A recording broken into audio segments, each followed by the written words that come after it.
All right, hello, hello, hello, and welcome to those of you who are here and hanging out. Who do we have?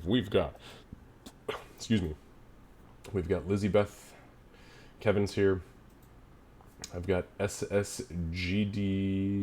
server, a couple of bots. Hey, that's all right though. We are live right now with session 47. Session 47 of Unlikely Heroes, which is our Sunday night Dungeons and Dragons campaign that we've been playing, obviously, for 47 weeks now, coming up very close to a year. Just as a quick reminder, I do this every single game, but I don't pay a whole lot of attention to chat when we are running these games because I want to make sure that the players are getting all of the dedication that they deserve as far as my attention is concerned. So, hang out with us. We're going to be going until 10 p.m. tonight. 7 to 10 is when we play. We're going to start with a quick recap and an XP overview from last week, and then we are going to dive right on into the game. Thank you for being here.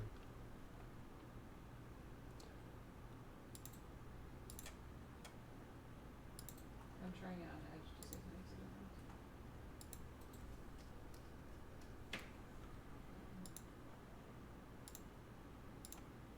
Good thing we're out of combat, at least. Yeah, no kidding. Okay. Everybody's God, still... I think I'm gonna have to roll physical dice tonight. Oh no. I think I have enough.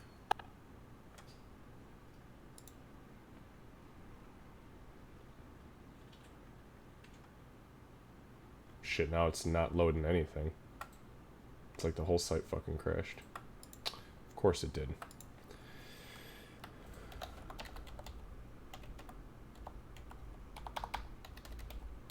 Well, I got my character sheet up on my phone on the D&D app, at least, so I can... Oh, interesting. And roll... I guess you can roll and roll 20 still. Yeah, exactly. So weird. I mean... You know what's even weirder? Like, Google searching it, there is no articles on it prior to 2019. Or after 2019. Oh, here's one in 2020.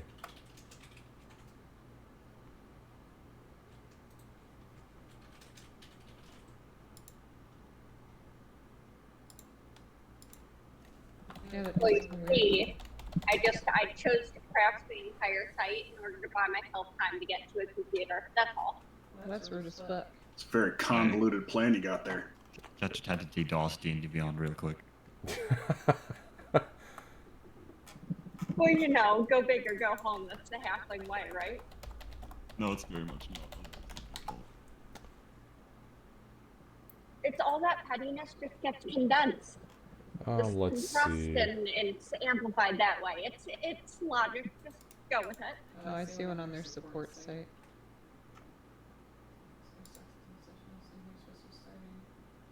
One day ago, I just found it. Yep, Yeah. 503, 504 timeouts. Service temporarily unavailable. Session begins in 1 hour. Also got this error, but it sucks because my session is here. Session is supposed to be starting now. What the fuck, D&D Beyond? Lots of people who are very upset about paying as much money as they do for D&D Beyond to have it just shut down in the middle of a session. People are like, download PDF so you don't get fucked. Oh, This is actually the one time I'm actually happy that I have D&D on my phone. yeah, I've got it on mine if it comes down to it. Everybody is saying that phone it. app isn't working. Everybody is saying that it's an issue with the cookies. I'll reset Cookies? It says I'll reset everything. It works for a little bit, but the moment the moment I click on OK to use cookies button, it crashes immediately. I'm in. I got in. Yay!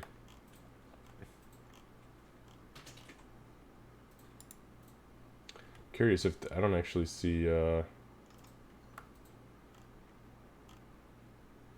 Oh, here's one from their actual admin support staff. Hi all, I've merged the multiple threads into one here. We are aware that we're having this issue and the team is looking into timeout sessions. Unfortunately, I don't have any additional information, but we'll post here when we do. We also have Discord, so we advise looking there for additional updates. That was the last thing that was said by anybody who means anything, and that was 3 minutes ago, actually. Uh-huh, okay. Yep, that was 3. There is a lot of very angry people. So A basically lot of... I bet. Holy shit, mid-session. What the fuck, I'm mid-session. Looks like it's all better now. Looks like it's all better now. Just refreshed the site. That was 1 minute ago, so... We'll just have to do what we can, guys. It was fine for a second, and then it went away. Okay, well we'll just keep trying to do what we can, okay? Alright. Like I said, I'm glad we're out of combat, so. For fucking now, man. Okay. Yeah, see, if I click on the campaign thing, everything loads no problem. Yeah, it's just characters. Mm-hmm. Okay. Let's go ahead and dive into it, though. We don't need to worry about that right this moment. So, you guys... We'll do a quick recap here, as this is session number 47. When we picked up last time, we were in the middle of the fight, the large fight between yourself and the ogres, Jvart, the Anointed One, and all of his lackeys. You guys fought a very good fight. It got a little dicey a few times, as Ree was pretty much nickel and dimed almost to death. But in all of her crazy totem barbarian glory, she still came out on top and managed to take down quite literally every single thing around her. Even Aurora got in a good couple of shots. That actually, I still. I was about to say, I'm pretty sure Aurora got more of a count than Ree did by far. She did for sure, yeah. But I mean, you got to remember too, she's an Yeah, AOE. You got to remember she's a very AOE heavy character, and Oh yeah. Ree is literally just a tank. Okay, so anyways, you guys progressed through the fight. You succeeded, although it did get real hairy a couple of times.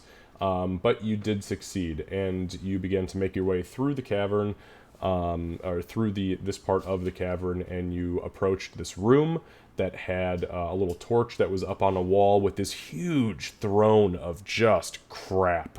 Just different bits and pieces of like bones and flesh and armor from what appeared to be the miners that were down here prior to these guys coming in, and within that set, that gruesome throne, we'll call it, was a couple of items to note, which Gray took, and actually Gray took and didn't share any information with anybody about him, but we'll leave that for later.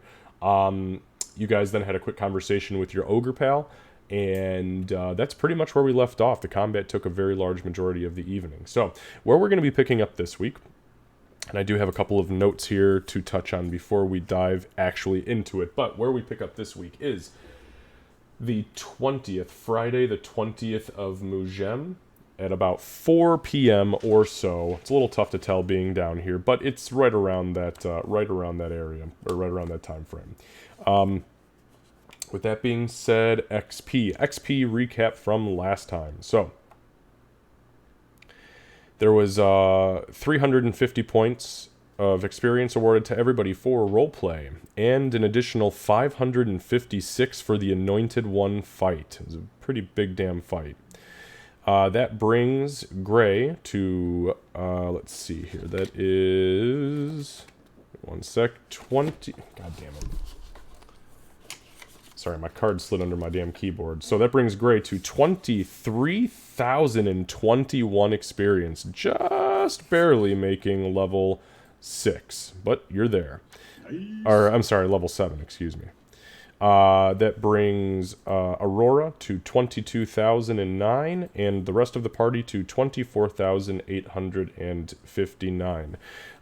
Lucy, do me a favor while we are in... did I have you roll your hit points last time, or disregard that answer? So go ahead and roll your hit die in Roll20, please. Sure, do you remember what my hit die was? You're a bard, so a D8. Actually, you know what? Hang on. You might be... No, I'm pretty sure you're D8. It's D8. Yeah. Okay, so you gain 4 hit points this level. Because I believe you have a -1 constitution modifier. Yeah, I do have -1. Okay, so that will bring your total to 29. Alright, so Wait, your hit point total is 29? Yes. Oh, yeah. He's got a -1 Constitution modifier, so God, you're so squishy. every single level he has lost 1 hit point. Well, you've gone down? No. He rolls his hit die and then subtracts 1 instead of adding it like most characters. Oh, I was gonna say like No, the modifier. But he's had a couple times where he's like rolled a 3 and been like, okay, so I gained 2 hit points this level. Sweet. He is to 5th edition what Wizards were to 3rd edition D&D. Right. Okay. That's okay though, because his illusions are fucking on point. Okay, so that is the XP recap. I also have one quick note. Yeah, I got D&D on working. Yay! Good job, buddy.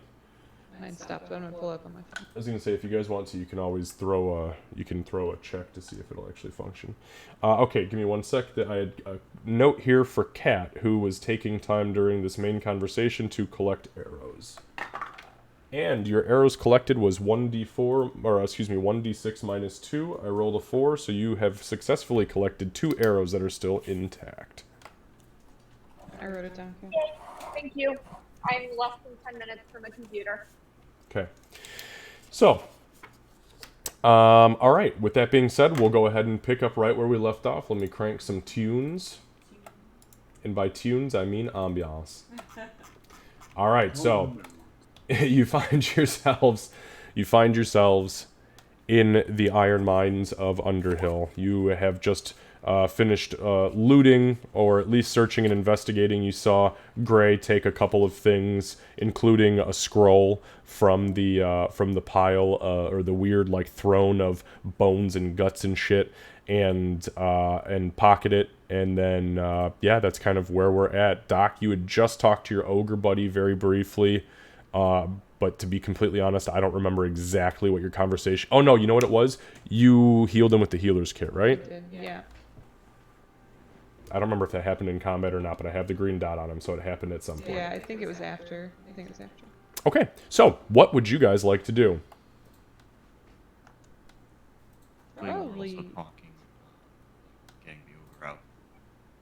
Yeah, that's what I was gonna say. We probably need to make a plan for how we're going to. Well, I mean, he definitely can't come out the front door with us for sure. Right. They're gonna see him go fucking berserk. Hey, Bard, do you have an illusion that would do something about that?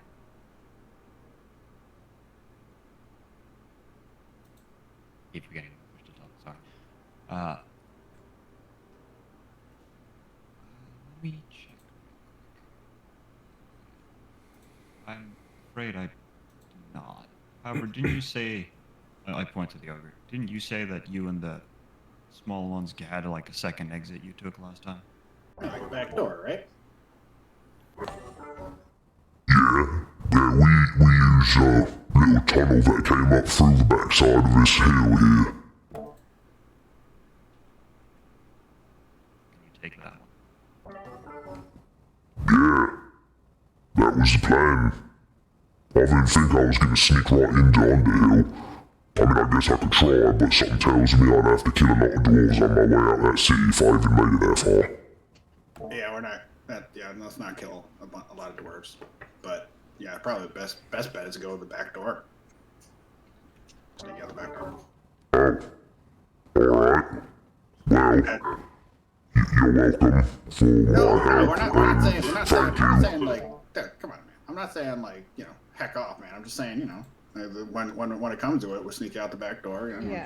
Give you some gold to be on your way with, and I don't know. We don't want you to be assaulted as soon as you walk out the door. Yeah. You think they think I'm one of the bad ones? Oh yeah. They might think that. So honestly, part of me really would like to find work for him with them. I mean, if we can show With the them dwarves? if they need it.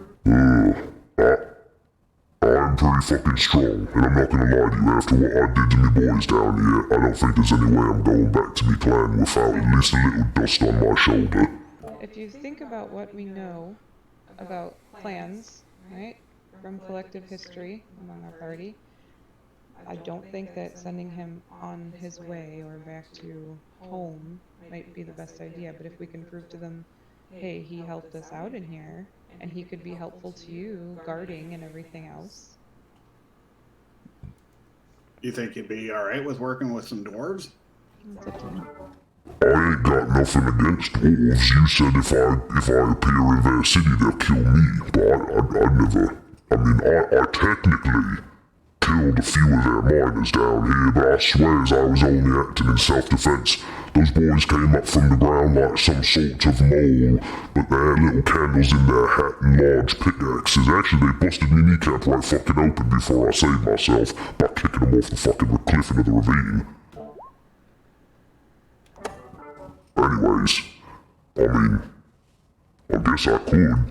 I should probably just like, maybe hang out for a little while, maybe by that river, the one that's all dried up that you knocked me out by. Maybe I'll go hang out there for a little while, and if maybe your friends in the, you know, the little people, the Stumpy village, if they think, you know, like they want somebody like me around, then I guess it's a possibility.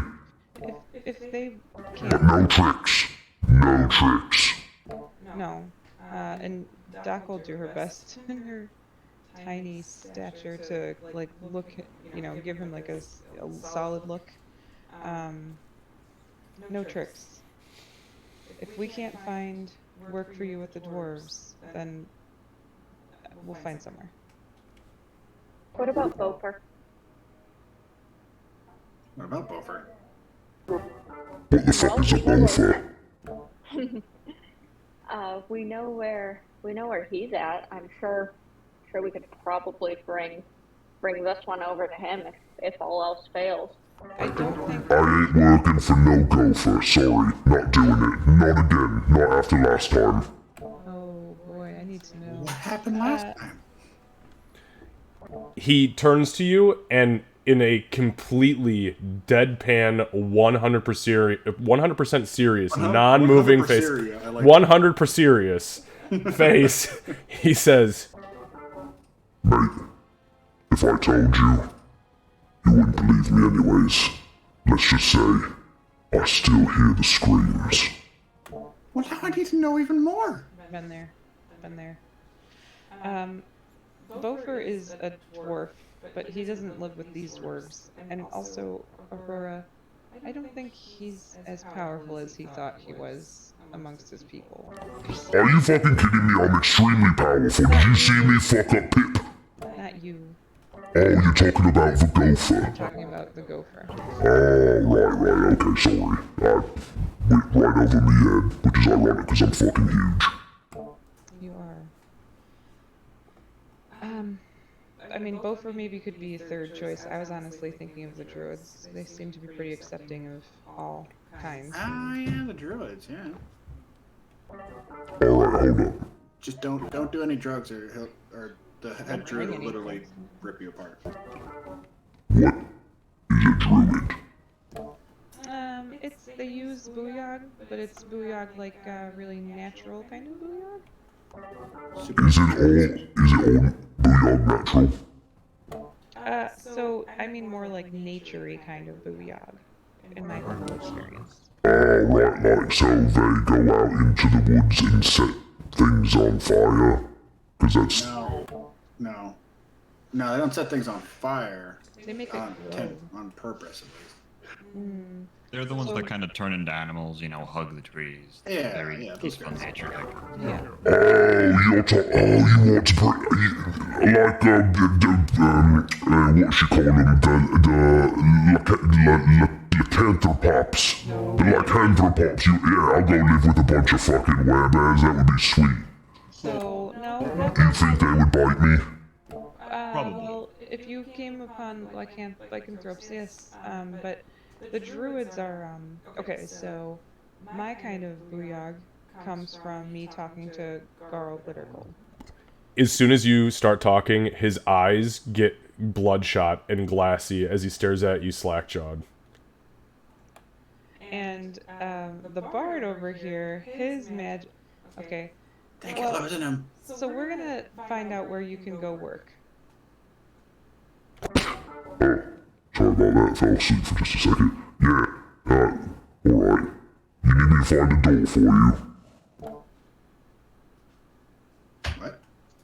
Well, I think we're gonna have you go out through the back door so you can wait by that dried up river. Oh, you want me to go out by myself? Do you Alright. want us to go with you? I mean, you don't really need escorts, but if you'd like us to come with you, we'd be more than happy to. Yeah, fuck, doesn't matter to me. I know my way. Okay. So if you want to meet us at the dried up river, we have some business we have to tend to. Do you have food and everything for a little bit? It shouldn't be Scoop up too some of the shark bodies there. Yeah, he like glances around and he looks down and he actually in the alcove he's at right now, which is where Aurora committed genocide amongst the Jvart people. He kind of looks down at all their corpses like pincushion and he's like, Yeah, I think I can probably make do with what I got here. and then he reaches down and just grabs one of them, picks him up off the floor and just fucking tears an arm off. Oh, they taste horrible. It's like, oh wait.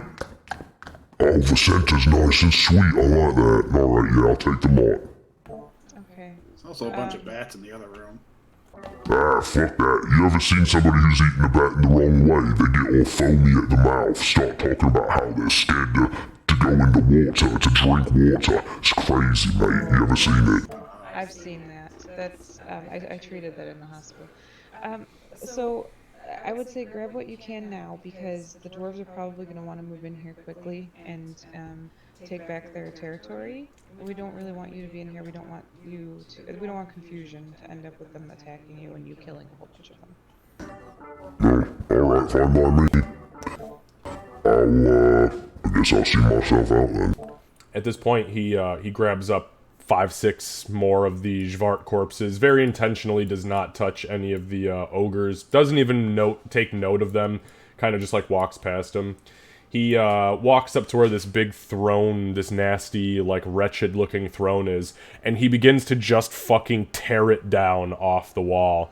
And as he does so, behind there is a large, about 10-foot tall, 15-foot wide passageway that leads into the darkness and then very quickly descends. And he looks back at you guys and he says, Hey. Thank you. Funny, I was going to say the same to you. We'll see you soon. Yeah. Don't worry. Just hang out. Maybe snack on some of those sharks, and then we'll be there. Maybe like 1-2 days. I'd say 1 or 2 days, I think. And just so you know, everything you did here today, at least as far as I understand things to work, certainly makes up for the issues you were having prior to us fighting together. No. To be fair, I wasn't really having any issues, mate. I was technically just a mercenary. I was just working like you was. Except maybe not for the right people. What I mean is the fact that you were knocked out rather than killed. I think that's redemption is clear to me. he kind of looks at you and you see this stupid fucking grin come across his face, and you see he's got a Jvart pinky stuck in his teeth. And as he talks, it kind of bounces up and down. He says, Yeah, I think I did good. I'll have to atone in the afterlife for all the bullshittery against my people, but yeah, I think I did alright. Alright then. Mike. Hey, that reminds me. Greenskin, fuck's your name? Name's Jolworthy. People call me Ree for some reason. Fuck yeah. You're a badass. You're a champion amongst your people. Don't ever let anybody tell you different. See you at the river. and then he turns and he begins to lumber into the cave mouth. That was very unexpected and very pleasant. I never made friends with a troll before. I don't think that was... Ogre. Oh, that was an ogre. Be careful, Ree. Be careful. fucking Ree. Oh, shit. He came out of a bridge when we first met him. Well, and to be fair, he Sometime. called me a halfling, so. Yeah, Alright, let's, very easily to distinguish. let's, head back toward the. What did we do with all the heads? Did we, Well, I think he ripped them off, didn't he? He put them in a pile for us, I believe, before he left. Yeah, Yeah, so over there by Aurora. yeah, so prior to all of this coming to a head the last time, what he was Zazing, baby. He was able to he was able to salvage 2 ogre heads. Those were the ones that were intact enough for him to tear off and put into a pile. 7 Jvart heads. And then you guys also had the 6 giant bat and 4 giant rat heads as well. are we able to like put these into like one of the mine carts and kind of like push them up the So- hill there? Yeah, and I was gonna say, just for reference, I mean, there's plenty of random like fabric and burlap sacks and shit down here, so you can bag them up. Weight wise, Ree, I know it's not gonna fucking matter for you. The ogre heads each weigh about 25 pounds. The Jvart heads, the giant bat, and the giant rat heads all together only weigh 20 pounds. So we're looking at like 70 pounds total Oh, what's my max load here? of dead weight. Okay, and that's all for tonight, folks. I can carry. Yeah, I can carry up to. Well, heavily encumbered. What heavily encumbered means I can't move, right? So heavily encumbered, I believe, means that you are. I think it's that you are moving at half, and you have disadvantage on attack rolls and dex saving throws. But let me just double check.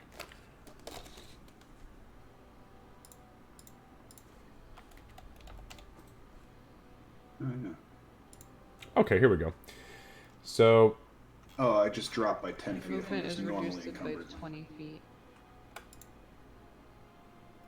And disadvantage on all attack rolls, ability checks, and saving throws that use strength, dexterity, or con. yep. Alright, so I can carry up to 300 pounds. Oh yeah, I think you're fine still, aren't you?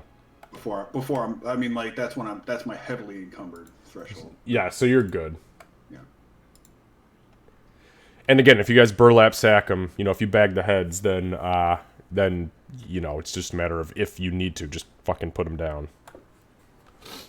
Alright, yeah, we'll try to bag them up as best we can. I'm sure, like, the ogre heads are big, probably. So there's 3 of those? Or 2 of those? There's 2 of those. Yeah, he took his with him. So, I'm sorry. I'm done. I don't know what's in me. Wow, we're on a fucking roll tonight. Okay, so One of them is at the bottom of the pit.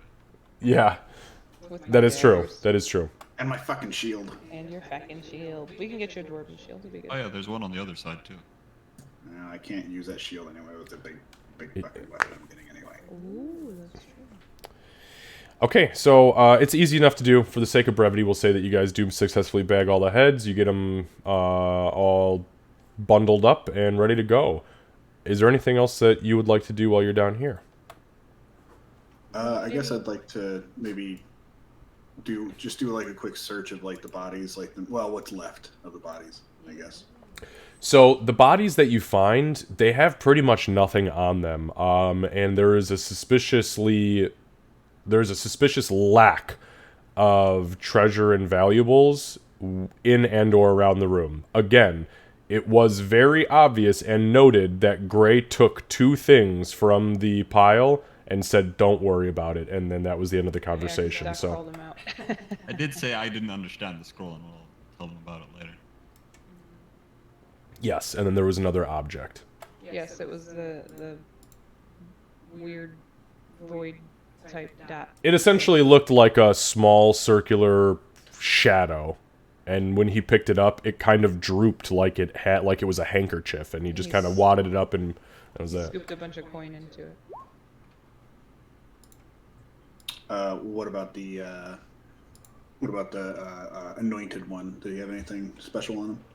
Nope. Nothing special on him. The only thing to note about him is that once he perished, once you Gallaghered his dome. How ironic, by the way, that you Gallaghered his fucking skull last game. We ended, and the man himself died like 2 days ago. How terrible.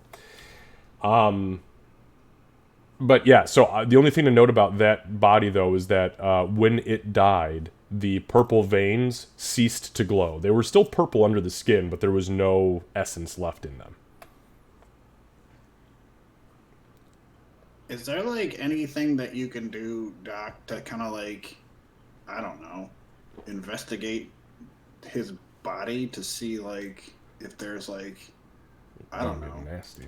I mean, we can do autopsy, but I need time. I don't know how quickly we want to get out of here. I could do an autopsy if you want. Maybe we can Sure. bring the whole body and try to find somewhere. They might be weird about that. Well, yeah, I mean, that's what I was thinking. Bring him back up to our hotel and then, you know, chop him to bits and see what's inside him, kind of thing. I don't know. We could certainly do it. At the very least, I'd say maybe we bring its body to the front door, let them know our plan before we just come out with a big old body. I mean, we got a big, tiny we got body. a literally gigantic bag of heads. Right, but they asked for those. They didn't ask for the body. Yeah, that's fair. But at least if we tell them, hey, well, I don't know, I don't want to leave it behind and have it accidentally get got. Yeah, maybe we just bring it with. See if they'll let me.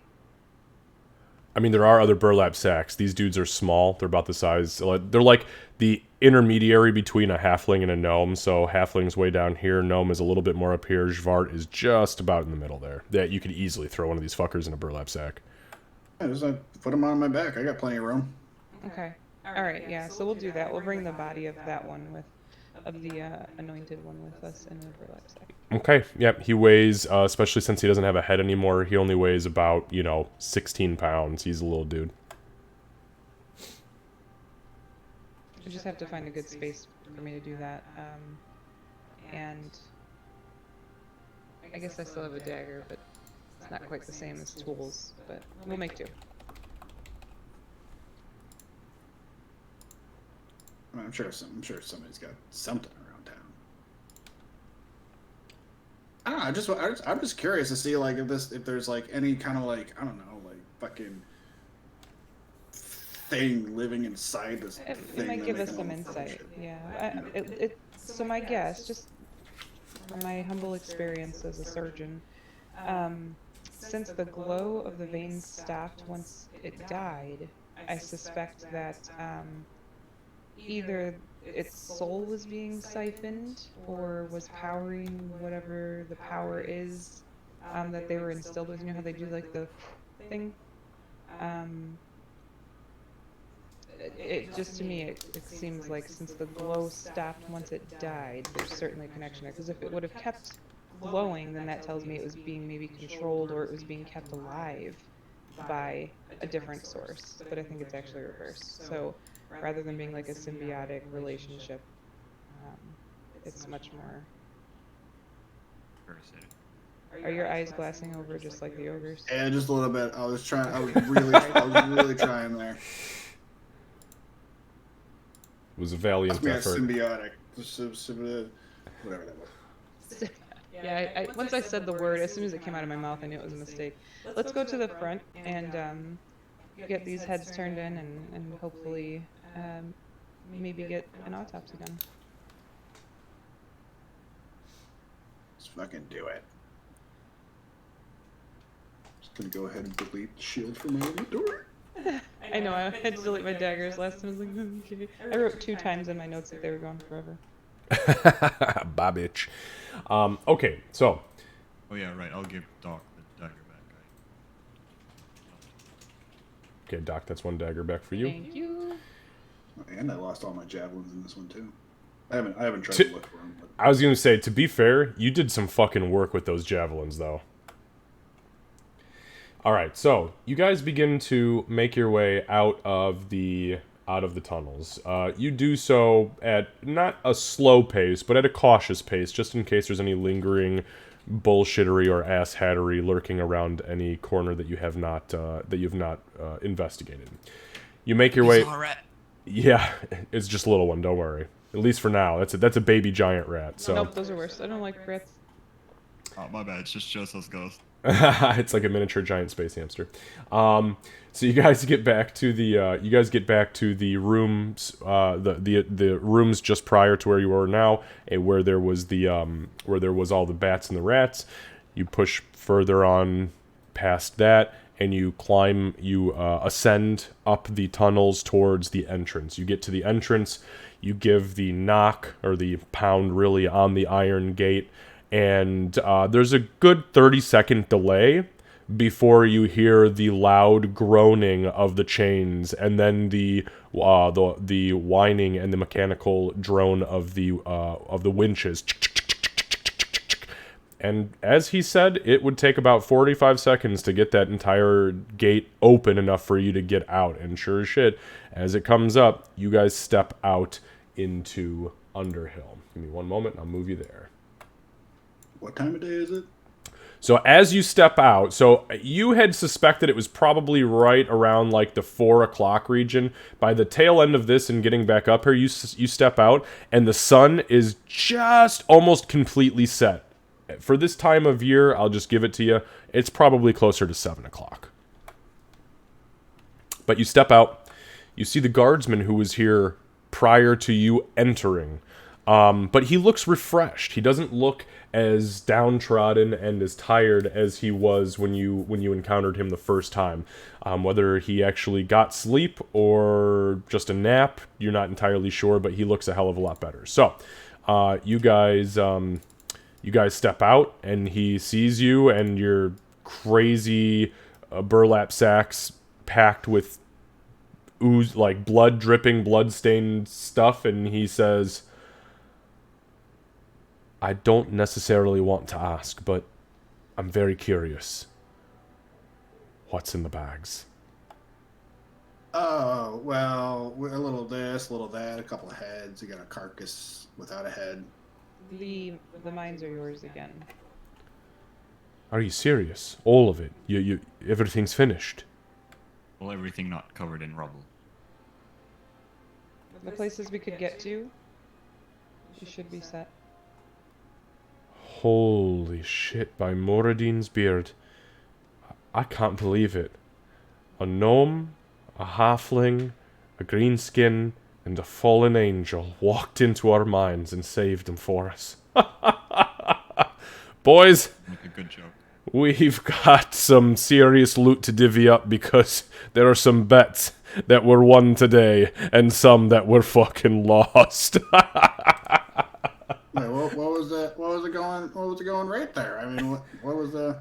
He points over to a dwarf who has now hit the ground and slumped forward with his face in his hands, and you hear him saying in common, that was my whole fucking fortune. I can't believe I lost it. There's no fucking way they could have done it. And he says, ha ha ha, that bastard just had twins. He's fucked. He's gonna have to be a miner for the rest of his life. Turn in your spear, asshole. Oh, come on, man! Don't take Hey. it for my fortune, man. This is Underhill. He knew what he was getting himself into when he placed the bet. To be honest, I placed 2 bets, 1 for and 1 against. The one that was for was a little bit more, so I'm actually out on top by a wee amount, but he threw everything on black and he failed.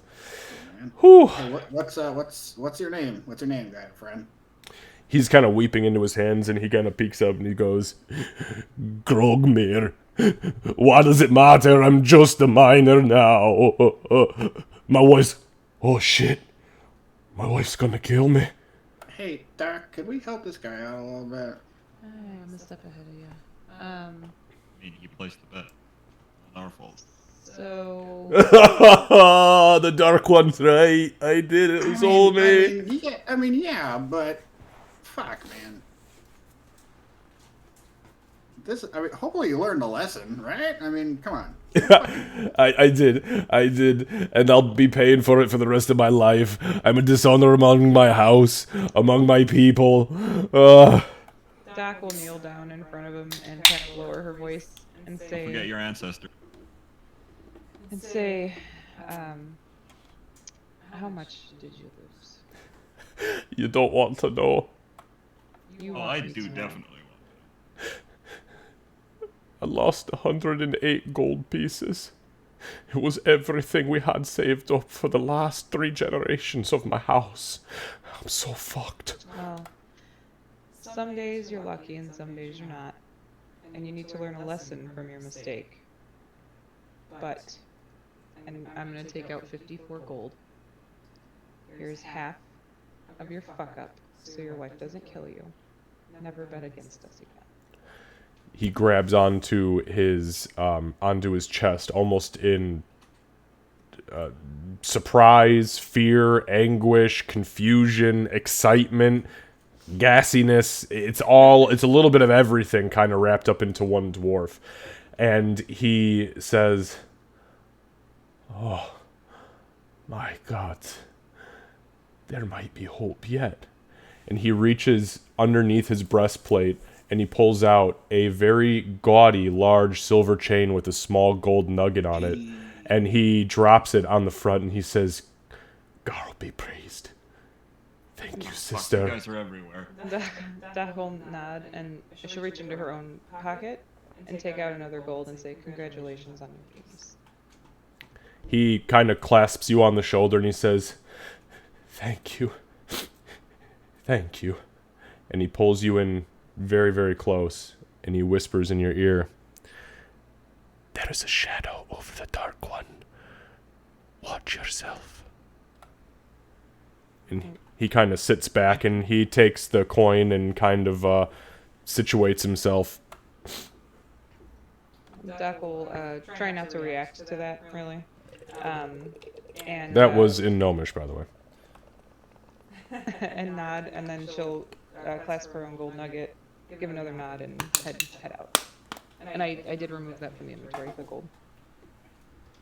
Ree will approach the guy and kind of like pat him on the shoulder with like a gross bloody hand, and we're like, "Be glittery in spirit and soul.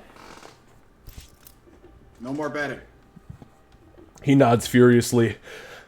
Yes, sister." And he grabs his own gold nugget. I've learned my lesson.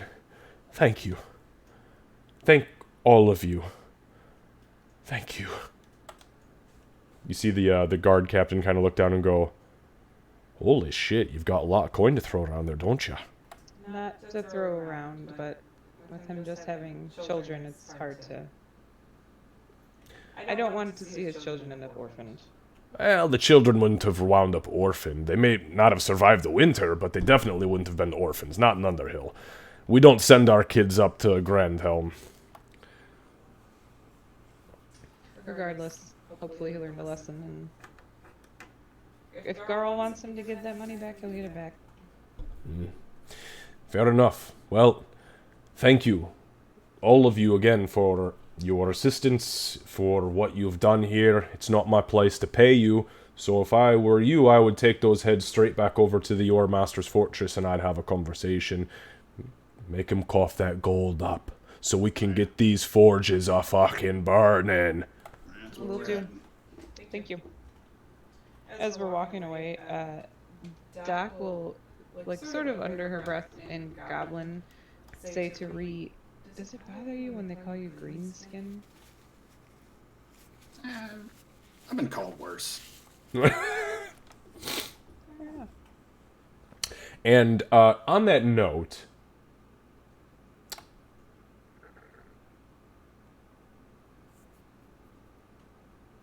I'll just give it to you. There's no need for a roll. So there are common like racial slurs that do exist within the universe, especially within, you know, individual villages. There are common ones.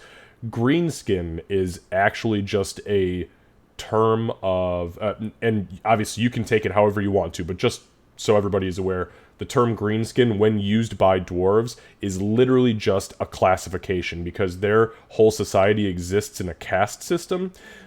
They also label others, outsiders, within specific castes, and the greenskins are typically like the untrustworthy outsider caste, and they could even put another dwarf into the greenskin caste if they have been deemed unworthy or if they've been branded as a traitor or something like that. So it's just kind of like a simple way to loop somebody in. They might not necessarily mean offense by it, but and again, if it is you know, like somebody saying something horrific to you, fucking take it that way. But just so you know. I mean, Ree would probably, you know, I don't know if she would know all that, you know, that depth of it. She'd be like, oh, fucking skin's green. And that's pretty fair too. I mean, it is in the literal sense. Yes, they just referred to you by skin color, and that was the end of it. Rude. Yeah, but I mean, whatever. It's fine. I mean, like, I was it's just- called worse. I was just curious because there were some, you know, I mean, not many people saw many tabaxi around, and I definitely heard a thing or two in my time, especially being young. So Yeah, and you know, Doc, it was common for you, even as a full-grown adult woman, to be called kitten by many, many people when they were trying to insult you. That was like the fuck you to tabaxi. If you see a full-grown adult tabaxi male who is, you know, a lord of a keep, and he is referred to as kitten by somebody, that is somebody going, fuck you, bitch, I got you. Yeah. And you heard it once or twice. Ray's gonna stroke his chin, go, where do I begin? Heretic, fallen angel. He's gonna keep. yeah, yeah, Real popular, aren't they? seems like it. You kind of stand out. I'm not sure if it's the height or she'll look him up and down other things. Definitely the bright red clothes. So I think we're heading over to the Ore Master. Okay, understood. Give me just 1 second. I actually need to check something real quick here.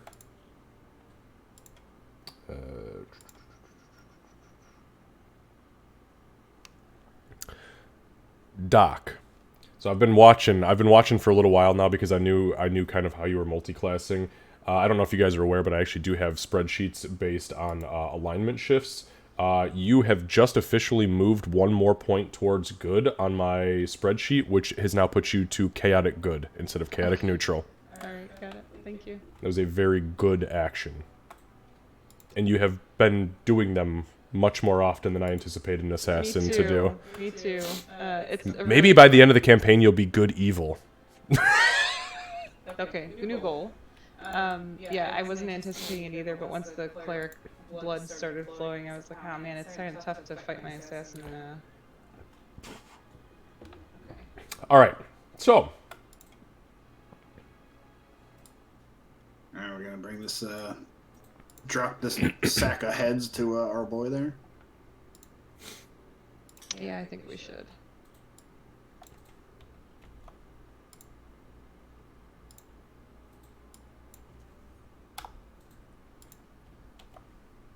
hey, there we go. We still have the bright light on. Yeah, I mean, did you turn your light off, or were you guys walking blind through the It can caverns? only last like an hour or so. Yeah, it lasts an hour. It didn't. I mean, it's taken you. You know, and it is nighttime out. I mean, do you have it? It doesn't fucking matter. But do you have it on or not?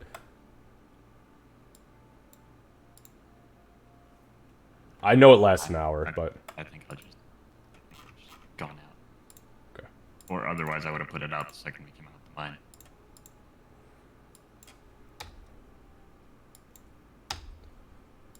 all right, there you go. Okay, so you guys arrive at the Ore Master's Fortress. The guards are set up outside. Torches are lit, so there is obviously plenty of light, at least in the immediate vicinity. You approach, and you see one of the guardsmen kind of look out. He puts a hand up and he says, who is approaching? Please step into the light. I can't quite see you. Doc will step aside to allow Aurora through because she was not here before. Oh, that's right. Cat, you're muted. Nobody can hear you. That's a face that she's. We have push to talk set in Discord now. Oh. Well, we were attempting to. I was going to say, you are not muted in Discord, so it's got to be a mechanical thing on your side, like an actual physical computer thing on your side.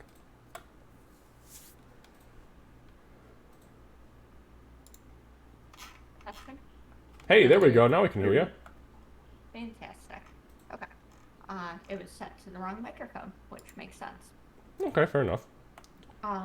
Aurora is going to step forward so that they can see her. Okay, so you step kind of like into the torchlight or into the soft light of the torch, and he looks and he says, "Oh, my apologies. Didn't realize it was you. Yes, give me just one moment to allow the Ore Master to prepare himself, to suit himself, and we'll see you in." And she'll say thank you in Dwarven. So this guy turns, and he disappears inside. And probably 5 or 6 minutes go by. And now, just to note, Kevin and Candace, I know because you guys were not here before, these little slits in the top here, you can see very clearly large bronze tubes sticking out and pointing, within their little cone of sight. And they are in every single one of these little slits here, above where these guards are below. They're not aggressive. Nobody here looks aggressive. Honestly, a lot of these dudes look pretty tired. But just for note, just for reference, there are many of them. That's probably fine, right? And while the guard's gone, Aurora is going to warn the others quietly that there are a lot of guards inside and not to be concerned. Alright, so, a few minutes go by, that 5-6 minutes, guard steps back out and he says, "The Ore Master will see you. Please see yourselves in. As soon as you enter, head right and into the main chamber." Hey, sorry, I'm kind of this bag has a lot of gore in it, and I'm hoping I'm not dripping everywhere. Am I dripping everywhere still? Yes. Everybody collectively looks down, and yeah, there's a pretty decent pool, but it's not massive. It's just you got a lot of fucking heads in that thing. Yeah. But the bags themselves are more blood soaked than anything. But he says, "We and the Ore Master are aware of what you are here for, so it's all right. We'll take care of the cleanup. Thank you for Okay, your concern, though." Well, I mean, this place looks super fancy, so I didn't want to fuck up the carpets or anything. As we're walking, Doc will just say, "Fun fact, the head is one of the most vascular parts of the body, so it bleeds." Oh man, you said a lot of weird things again. Sorry. Best to ignore her at times like Actually, listening to that part, probably chiming in a much more practical application kind of way. Alright, so the lot of you, you enter the Dwarf Lord's fortress, his inner sanctum, or the sanctum at least that he has seen you at. I guess there could be an inner sanctum. As you approach, he is sitting currently in front of what is a very large ledger, and he's kind of penning something down. He sees you approach, and he puts up a hand that is got a nice tanned leather glove on it, and he says, Please, come in, make yourself comfortable. Just one moment, I have one more thing to pen down here, and then we'll go about our business, yes? Okay, thank you." Continues to pen for just a moment. Puts the quill down, looks up, turns, kicks his right leg up and very flamboyantly over his left, kind of propping it and bouncing it. He throws one hand up and over the arm of his chair and he says, "So,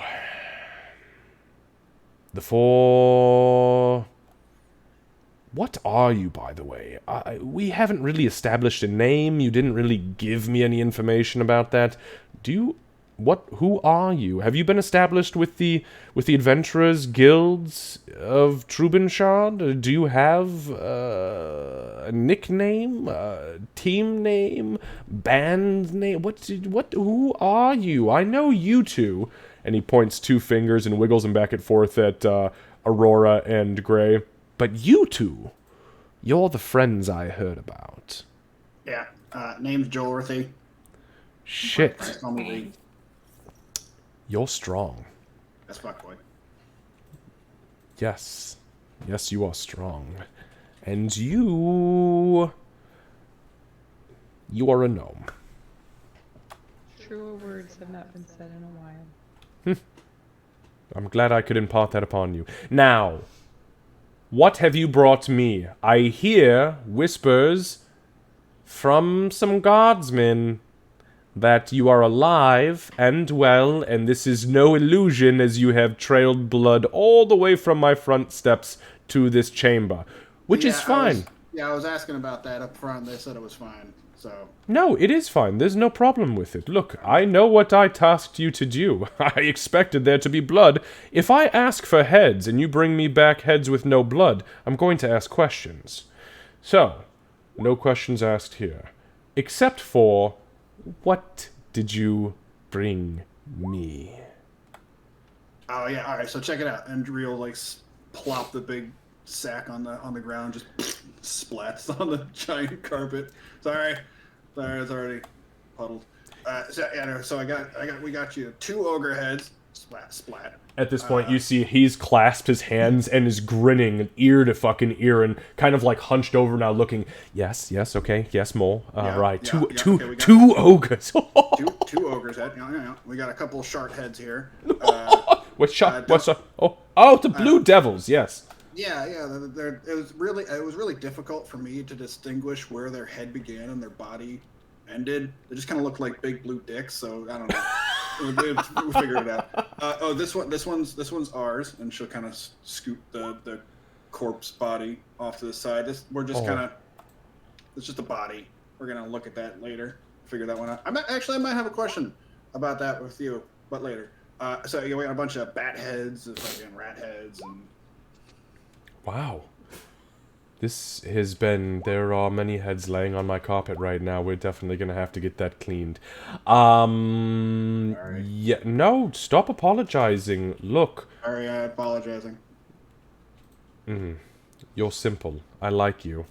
You are a go-getter. Have you ever thought about taking up work in the mines? Jolrithy, No. strong as fuck boy, I believe is what you said. Sounds weird when you say it, but no, I'm more of a, out there in the wild kind of gal, Oh, you should see the wilds we have to offer in the gem mines. Just know that I could use a strong arm like yours.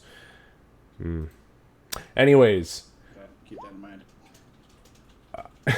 He says, anyways, let's see here. So, I am seeing 6 giant bats, 4 giant rats, 2 ogres, and 7 of the blue devils. He looks back down at the ledger. He starts jotting some numbers down. He starts doing some scratches. There's also a metric fuck ton of little tiny rats and bats, but I figure you probably didn't want those guys. Oh no, not interested in those. Thank you, though. I appreciate it. I hope they didn't cause you too much trouble. Obviously not too much trouble, as all 4 of you have returned. They didn't cause me any trouble at all, actually. Oh, well, wonderful. You are strong. Very resilient. Caused Look at everybody you. else trouble, though. Like, they were covered in them. Well, that's all right. As long as one of you got out, that's all I cared about. So, my math tells me that I owe you 510 pieces of gold as a bounty for everything you have brought me. Now, I have done what you asked me to do as far as your friend here wanting some publicity in town for some performance, and that was to be taken out of the total bounty as per his request, and he gestures to Gray. So, Ray would kind of nod. Yeah, the 10 gold. yes, it was 10 gold. So, that brings me to an even 500, which I will pay you if you're all right with that, in platinum pieces. Are you all right with that? That's fine. Wonderful.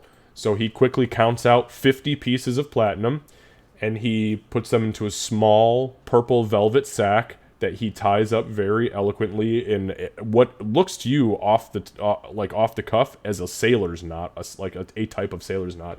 And he kind of hands it out. He does not get up from his chair. He just holds his arm out. Who'd like this? No, I'll take it. you go ahead. No, go ahead. We'll put it in the bag later. Okay, I'll grab it and then I'll bring it back to Doc. Okay, so as you take it, you realize that this pouch weighs pretty much nothing. But we watched him put the. Yes. Okay. Lighter than I thought it would be. All right, here you go, Doc. You hand me the whole thing. Yeah.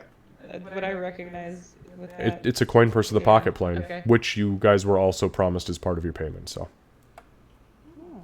Yeah. Mm. Didn't you also say 2 magic items? I guess the pocket. Well- The coin purse is one. look at you, so sharp. Yes, the coin purse is one of the 2 magic items that was offered, as we discussed. The other one, and he pops open his vest, and he reaches inside, and he pulls out. One moment, please.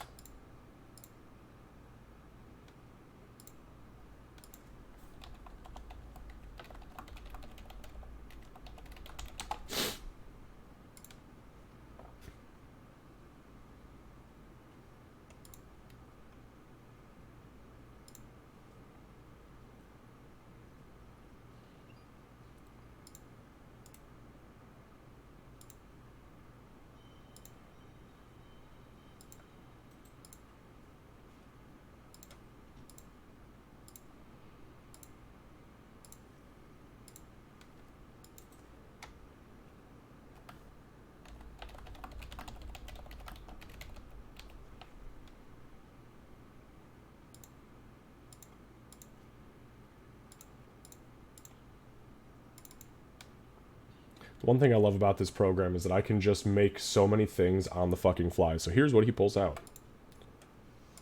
Bam, baby. He pulls out a small pair of golden spectacles that have a blue lens in either eye. He sets them, he unfolds them, sets them on the table, and he grabs one of the lenses and he twists it and he pops it out and he sets it down.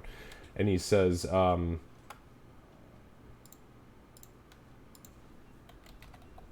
oops.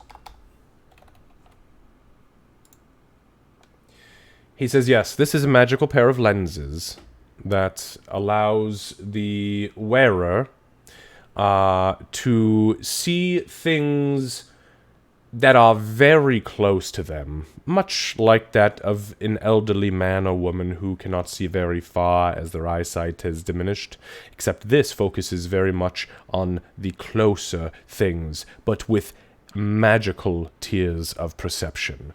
I call them the eyes of minute seeing. When he places them on the, or when he placed them on the table, there would have been a stifled, like, squeal of excitement from Doc at seeing them. Ray's gonna comment, wow, I don't need them already. I see 3 of them around. Perfect. So I know exactly what these are, I think, now that you said the name, because I've heard of them, and they were, like, if you had these while you were operating, I mean, you were just the bee's knees. You had it. Sounds like they're yours then, right? I mean, I don't need them. I'm not doing surgery anymore, so if somebody else was interested in them, she's already kind of starting to grab them. Oh God, just do it. We can tell you more. Okay, yeah, so go, if you, whoever takes it, you can add the eyes of minute seeing to your character in D&D Beyond. Essentially, when you put the glasses on, while you are wearing them, you, within a range of 1 foot, you have advantage on investigation checks that rely on sight while searching or studying an object within range. It has to be within 1 foot. You got to get real fucking close. But you have advantage on investigation checks as long as you're looking real close. So put them on, and then go look at Ree and say, how do I look? Fucking ridiculous. They look goofy as fuck, yeah. Absolutely. Perfect. And he kind of squeals when you put them on. He goes, oh, they're just so adorable on you. Perfect. I knew I selected the right magic item. I'd never even met you before. This was just fate. Luck. Very much And luck. he kind of taps his chest. She'll tap hers. He does not have a gold nugget on, just so we're clear. He does Yeah. not have a gold She nugget on. taps her chest, though. Yeah. And he says, Well, I believe that means that our business is concluded. I hope that this proves fruitful for you, as this has proved fruitful for me. As far as that corpse is concerned, I do have a couple of questions for you. First of all, I'd like details about what the hell was actually happening down there, as this is still my mine, and that body technically belongs to me, so... Sure. So we were hoping, Sorry, really quick, Candace, did you add the gold or the platinum pieces to your I did. inventory? Okay. Yep, thank you. I did not add the coin purse, though, because Doc fully intends on handing that back to Ree, so. Yep, that's fine. Wait, so she gave me the pocket plane? Pocket, yeah, and she, but I was gonna just do it later, but basically she would say, I need you to hang on to that. And then she'll tap her own, Oh, try to give you a hint. She's not trying to keep anything a secret, she's just trying to be tactful in handing over magic items. So when we were down there, these creatures, in show motion to the bag, Yes, the Jvart. Yes, I called them the Blue Devils, but... yeah, we had a different name as well. But so call them we were- sharks. Shot. Or mid fight, little blue dicks. That you, Blue dicks, yeah. that I believe that's 100%, and they do kind of look like a shot. That stupid fucking grin on their face. So there were plenty of them down there, but this one in particular had an affliction we have seen elsewhere. I'm not sure if your people are familiar with it or not. If you Pox, pestilence, syphilis, gonorrhea. No, none of that. Their veins are glowing purple. Oh, the shaky achies. No, I'm kidding. I have no idea what you're talking about. Okay. She actually genuinely laughs.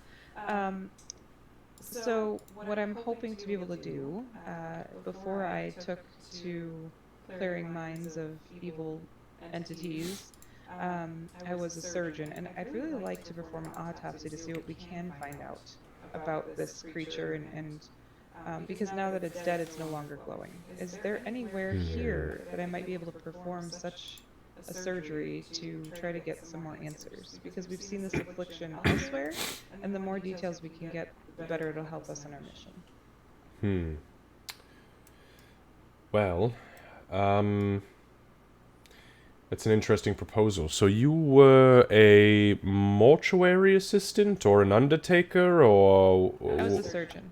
A surgeon. Surgeons don't typically perform Not autopsies. typically, no. Interesting. And what would be the nature of this autopsy? What are you trying to discern from the autopsy? Because I can tell you right now that the cause of death was somebody decapitated this fucking thing.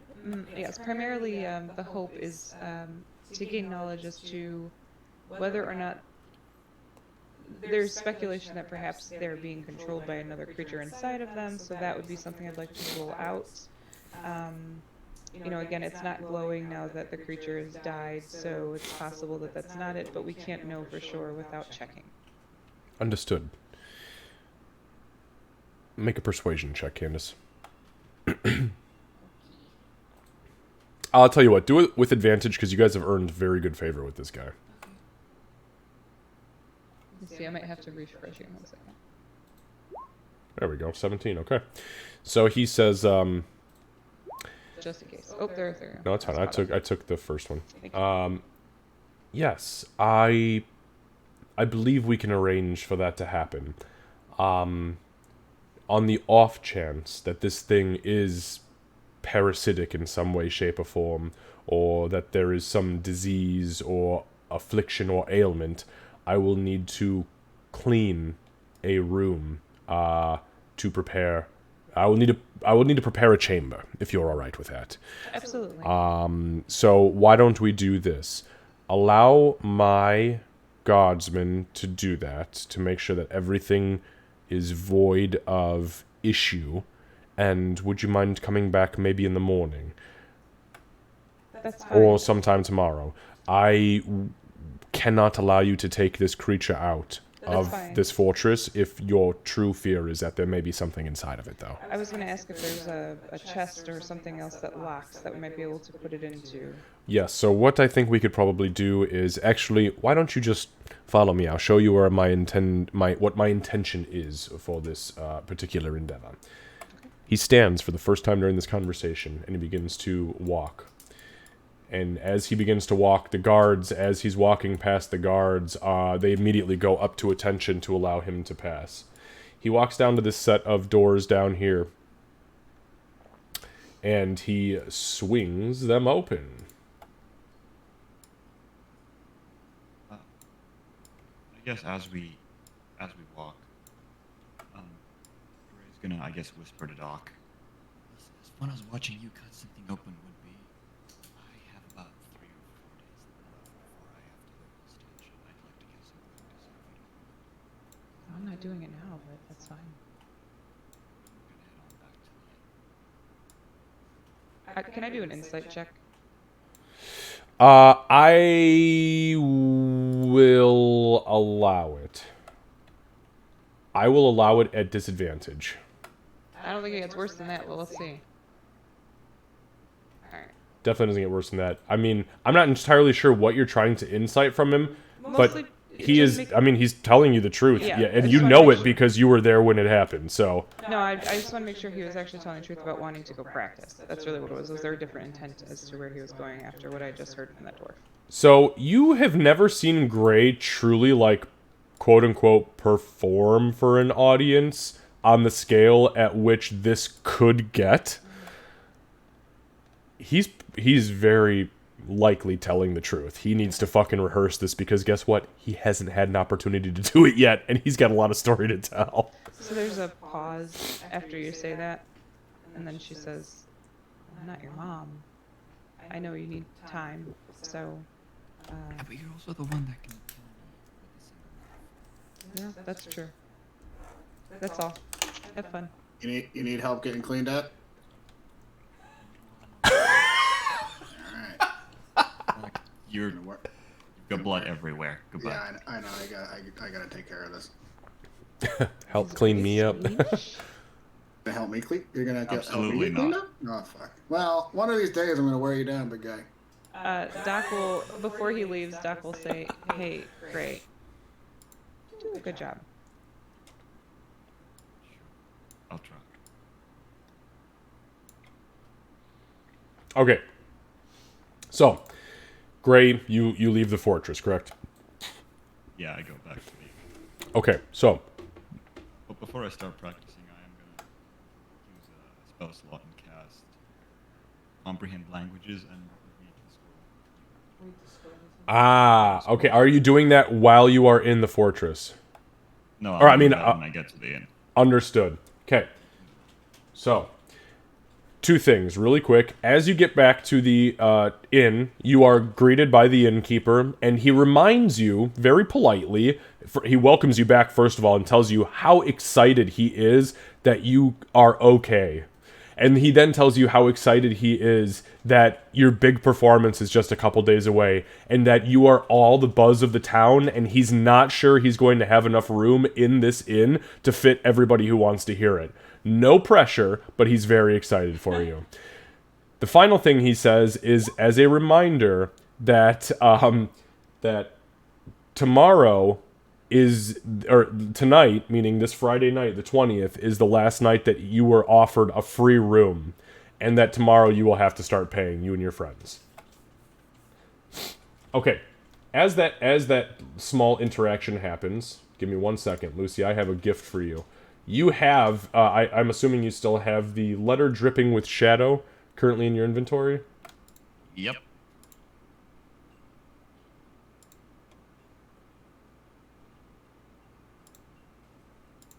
Alright, bud, there you go. I just shared the translated. As you cast the comprehend languages, you feel this dark energy spill out of your eyes and mouth and onto the paper. As it hits the paper, the weird syllables that you were looking at before begin to make sense. And what you read is what you read. So have fun with that. Okay, back to the fortress. You So- wouldn't actually start practicing. Okay. Okay, so you guys head back to the fort, or going back to the fortress. So the ore master comes in to what is very obviously their holding cells. This is their prison. 2 of these cells are occupied by dwarves who look pretty fucking worse for wear. But he steps down into this little alcove and he points to the south and he says, I was thinking, if I could put a chest here, maybe we could lock the body up. I'll have a couple of guardsmen stand by and make sure that there's no issue. I think that would be perfect. And then when we need to, we can simply place a table here and you can perform your autopsy. Great. Thank you. Yes. So, for the sake of brevity, he snaps his boys to attention. They bring a small wooden chest in. You stuff the body kind of unceremoniously into the chest. Not to damage it, but to just make sure it's all in there. They padlock it with a golden lock that has 2 keyholes. One for the right side, one for the left side. He takes both of the keys personally, puts them in his own vest pocket, the inside vest pocket, and then commands all 4 of these guards to stand by on this chest until you arrive back.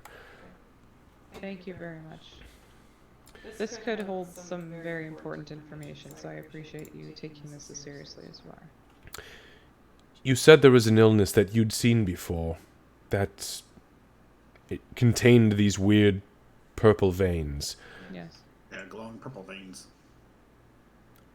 What other information do you have about this situation, as I am unaware of anything regarding this, except that this little prick had plagued my iron mines? So, Maybe, he puts a hand up, let's discuss this maybe tomorrow after the autopsy in my chambers. that's a good idea. Very well.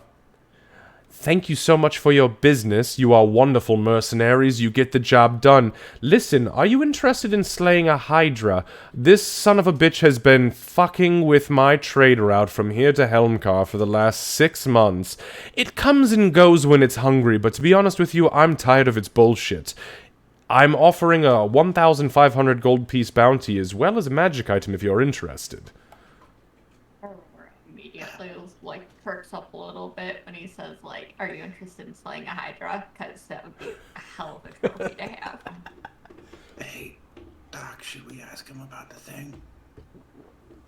Oh, About what thing? So, we have... Okay. So, maybe a favor, if we have to give some of our treasure back, then we can discuss that. But when we were down there...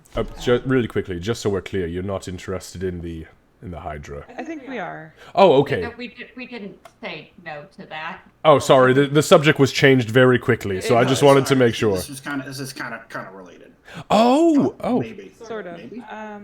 Assuming that we're talking about the same thing, but so when we were down there, we could have accomplished what we accomplished on our own. However, the situation was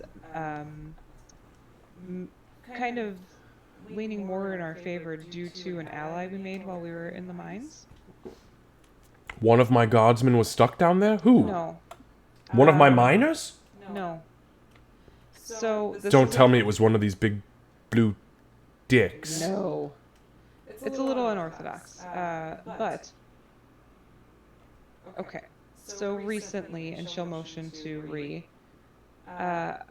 one of ours witnessed what it feels like to float in the nether. I'm sorry, you're going to have to speak plainly. I don't know what the fuck you're She talking about. died Oh. and didn't like how it felt. So Oh. when we were able to bring her Super back, sucked. she changed the way she was doing things for a bit, and we encountered some ogres on our way over here. And rather than killing them outright, she chose to subdue. Why the fuck would you do that? Because she didn't like the idea of them going through what she went through. Fuck That that. sucks, man. Yeah, I'm sure it does, but they're fucking savages. They're disgusting. If you And haven't- at this point, he spits on both palms, wipes them together, and puts his hand up almost ceremoniously without even thinking. If you haven't died, it's very hard to explain truthfully. I have not died. It's hard to explain. It's hard to relate to if you haven't been through it. So we understand where you're coming from, because our initial reaction would have been as well to just do away with them and have them gone. However, that wasn't how Garl wanted it to go. And the reason I say that is because luck played in our favor while we were in the mines. one of the ogres that we subdued rather than murdered assisted us through and helped us with another ogre that was down there. And if it wasn't for him, it would have been a much more difficult fight. Listen, was that through its own will, or was it because of bewilderment on behalf of your fucking fallen angel? No. You're a liar. No, he had nothing to do with that. I wouldn't have allowed that, to be honest. I don't believe in forcing others to do things. I believe that you should be allowed to do things because it is what you feel is right. And that's just because of my upbringing, to be perfectly plain. Yet you take the company of a dark angel. Yes, however, that was more of a necessity than a choice. As was the ogre. Correct. You are a weird little creature, Gnome. Also true. So if it weren't for the ogre, though, we would have had it would have been one hell of a time, to be quite frank. He took on the other ogre, dispatched of the other ogre with no problem. Once we explained to him what we were doing, and explained to him that the company because he was a mercenary, the company he had taken was doing evil things, and quite frankly, he didn't want to be a part of it anymore. Basically, what we're looking for is, if you can't take him, we understand, and we'll find somewhere else for him, but we thought he might be an asset to you and to your people, and keeping the mine safe from this going forward, from a situation such as this going forward. Make a persuasion check. Straight roll.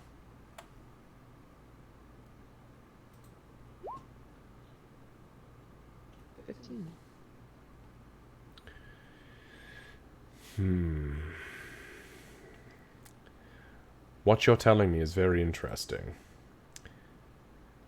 It's very confusing, but it's very interesting.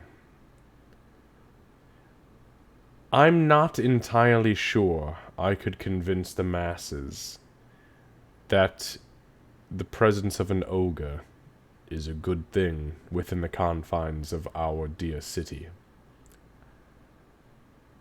However,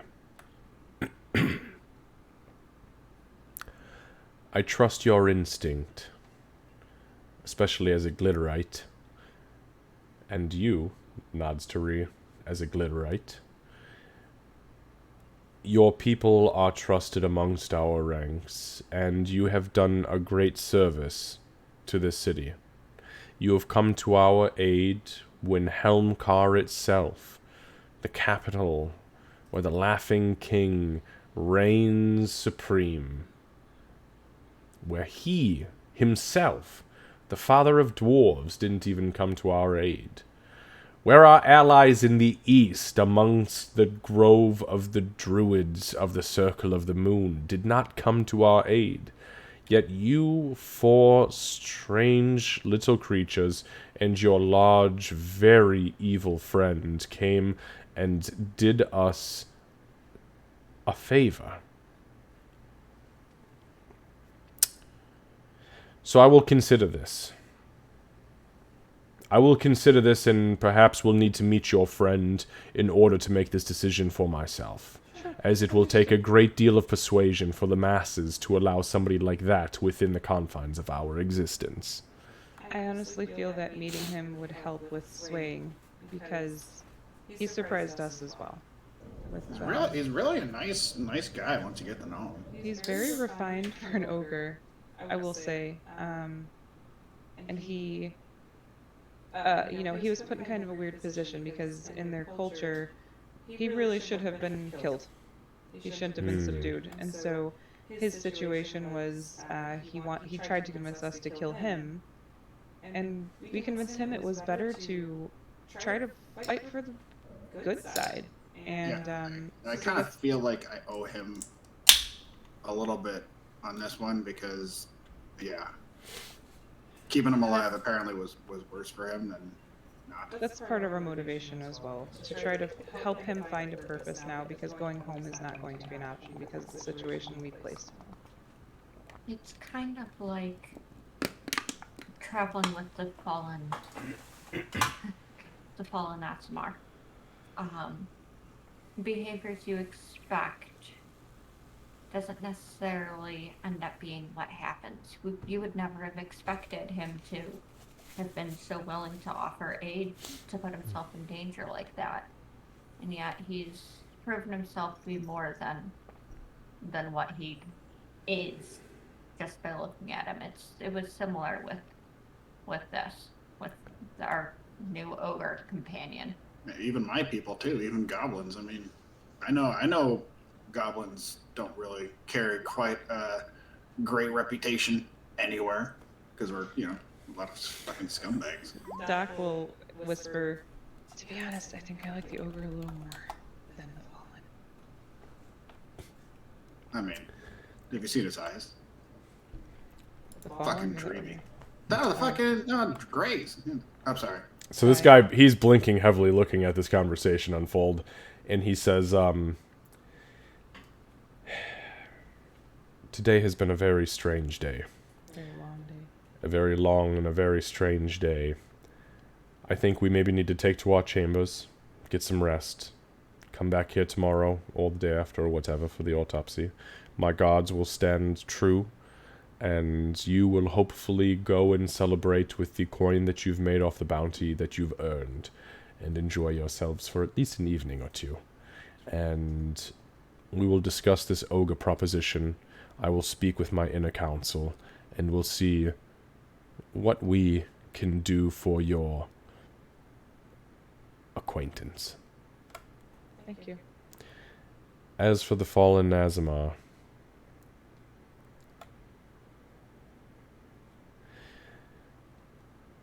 he is strong.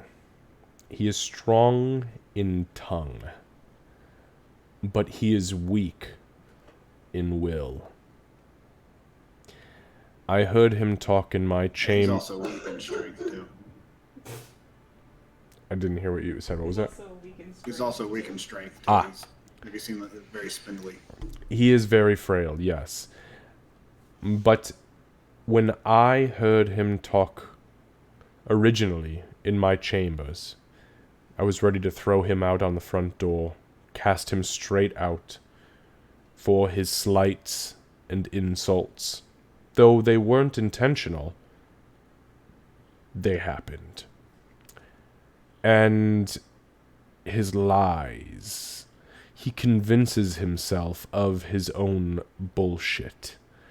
And it does not work well for the greater realm of dwarves, man, elves, gnomes, halflings, orcs, goblins, ogres. People will see through his shit. So just make sure you keep a close eye on him. I fear that somebody who is willing to speak nonsense in the presence of nobility, and he kind of gestures to himself, he is also very willing to speak bullshit to you. If I may, not to take any validity from what you stated, because certainly that's a part of what's on my mind with traveling with him, but despite knowing, especially walking into a town such as this where there are 2 temples, he is oddly loyal. Well, he's not a vampire. He's not going to burst into flame because there's a temple in the city. No, but you know what he's about. He's not a vampire yet. If you give him enough leeway and you don't tighten that leash, it might happen. Be careful, I'm serious. There are vampires out there who seek his kind because they are easily tempted by darkness. Right, and we do keep an eye, or at least I keep a very close eye.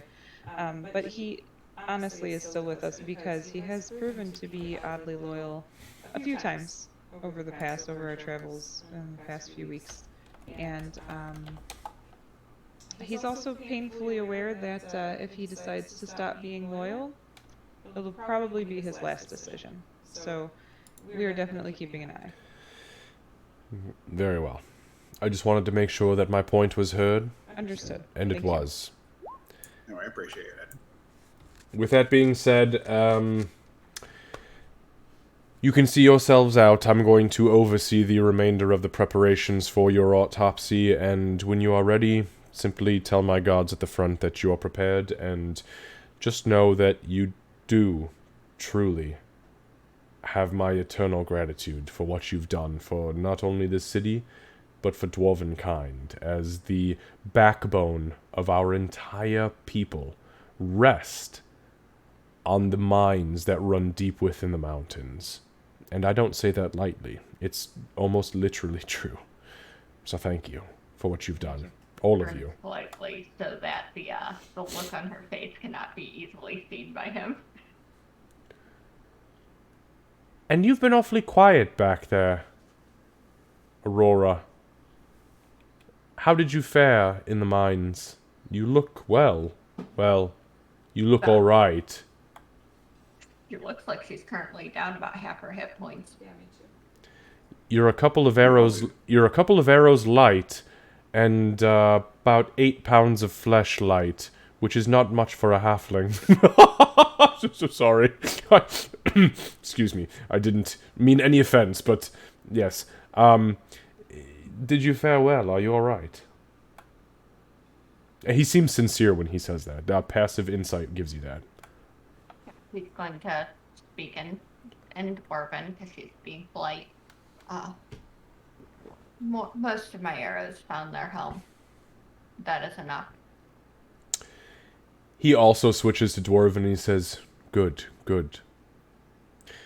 Hopefully the palm of your hand is alright as well. If it's not, see one of our healers. And he gestures towards your left hand. He is very startled, visibly startled, like looks up and like meets his gaze and tries to figure out how he knows what he knows. He glances straight down at your fucking hand as best as you try to hide it. He looks straight down at it and then right back into your eyes and just smiles.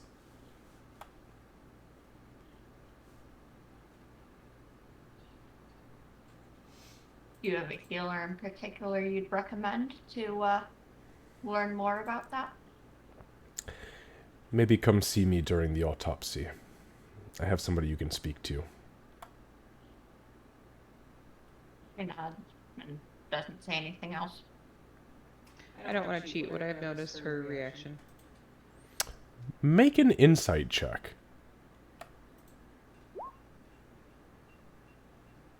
18. So yeah, because obviously the conversation is just between you between you four.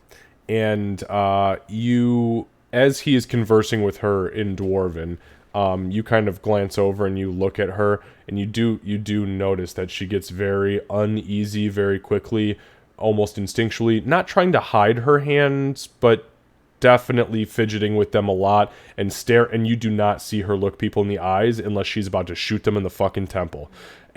And she doesn't have her bow out, so things got weird. And whatever the fuck he said, things got weird. Okay. I don't remember. Did we know about her hand? I do. I'm the only one. Yep, she's the only one. That's why I didn't But Ree's the only other one that knows Dwarven. That's true. So you heard that whole conversation.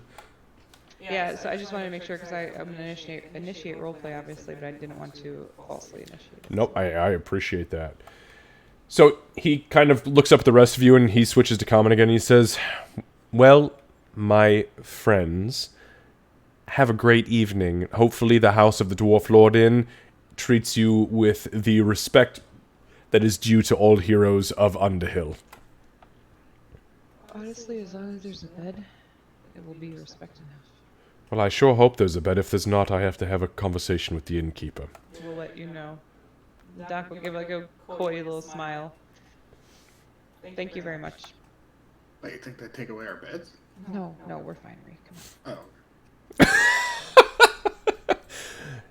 Take care now. And he turns back and he switches Dwarven. You hear him say in Dwarven, Alright, I'm not playing games. Get this fucking autopsy table set up. Get that chest locked down. I want you to... And then his voice trails off. Alright, so. Skipping ahead here. Wait, Aurora, what's wrong with your hand? Something's wrong with your hand? Oh, you speak Dwarven. What happened? Not here. We can back at the end. Do we need to go back in there? I want to be here when that autopsy happens. Okay. Uh, I mean, I'll be here, that's for sure. We'll head back toward the tavern. Okay. So, you guys begin to head back towards the tavern. As you are walking, Lucy, what is it that you are doing well, or is it just kind of a moot, sake of brevity situation? Just tell me what is happening during this. Obviously, you've walked back to the tavern, you've had a brief conversation with the tavern keeper, you've performed your comprehend languages spell, you've read the scroll that you found in the iron mines, and then what are you doing from there? I think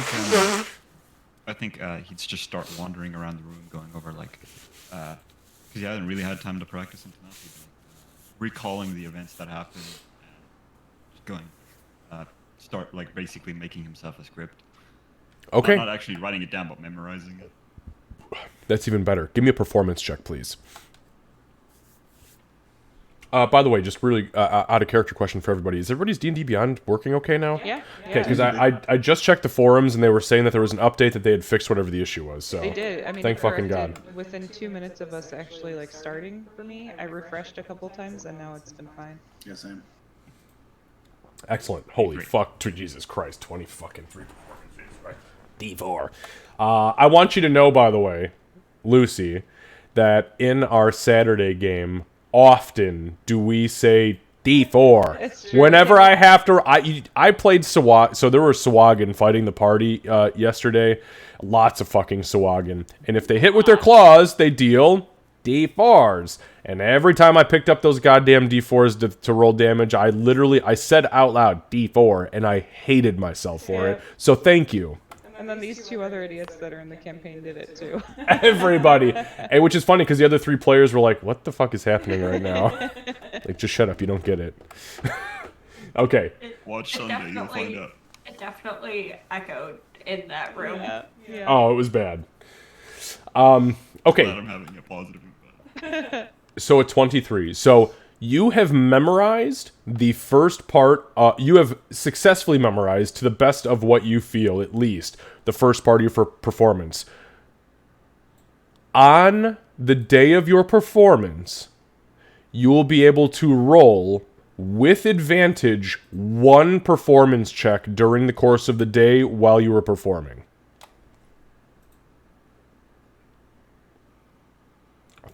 Thank you. That's you. I didn't do that. You did that. You did you, boo-boo, not me. Okay. Anything else, Lucy? Anything else that you're doing during this time? Yeah, just for effect. When they walk in, Gray's gonna be, even with his bulging perception. I'm sorry, did you just say bulging perception? What the fuck? Hang on, In there? Ree, you about to fucking see some shit. Okay, with your ridiculous perception, yes, your top tier first class perception. Throbbing perception. Sorry, I've been watching a lot of high rollers lately, and they also have someone with high perception. He calls it that. So, Of course they do. High Rollers is a great yeah, campaign, no, though. as I was going. For a fact, he didn't either, like, at first didn't notice them come in. And they definitely hear him just go, and the ape jumped. Jumped? No, that's not the right word. Leapt! And then he'll just keep walking around. I'm like, oh, hi. And then continue.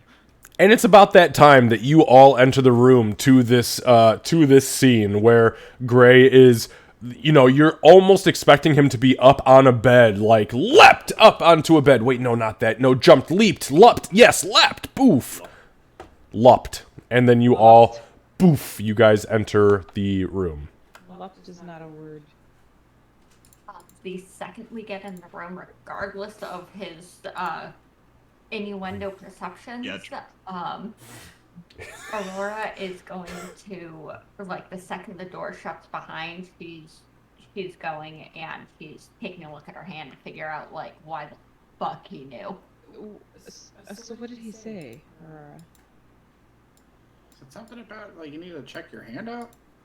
Okay, so she's going to take off the Doc's glove. just gonna- Doc will just. So as you take off the glove, the scales, the very tiny white scales that had encompassed the majority of the under part, the soft part, the actual palm part, have now spread all the way up all 5 fingers to the tips. It's still only the underside, but the scales have spread your entire palm is now tiny white dragon scales.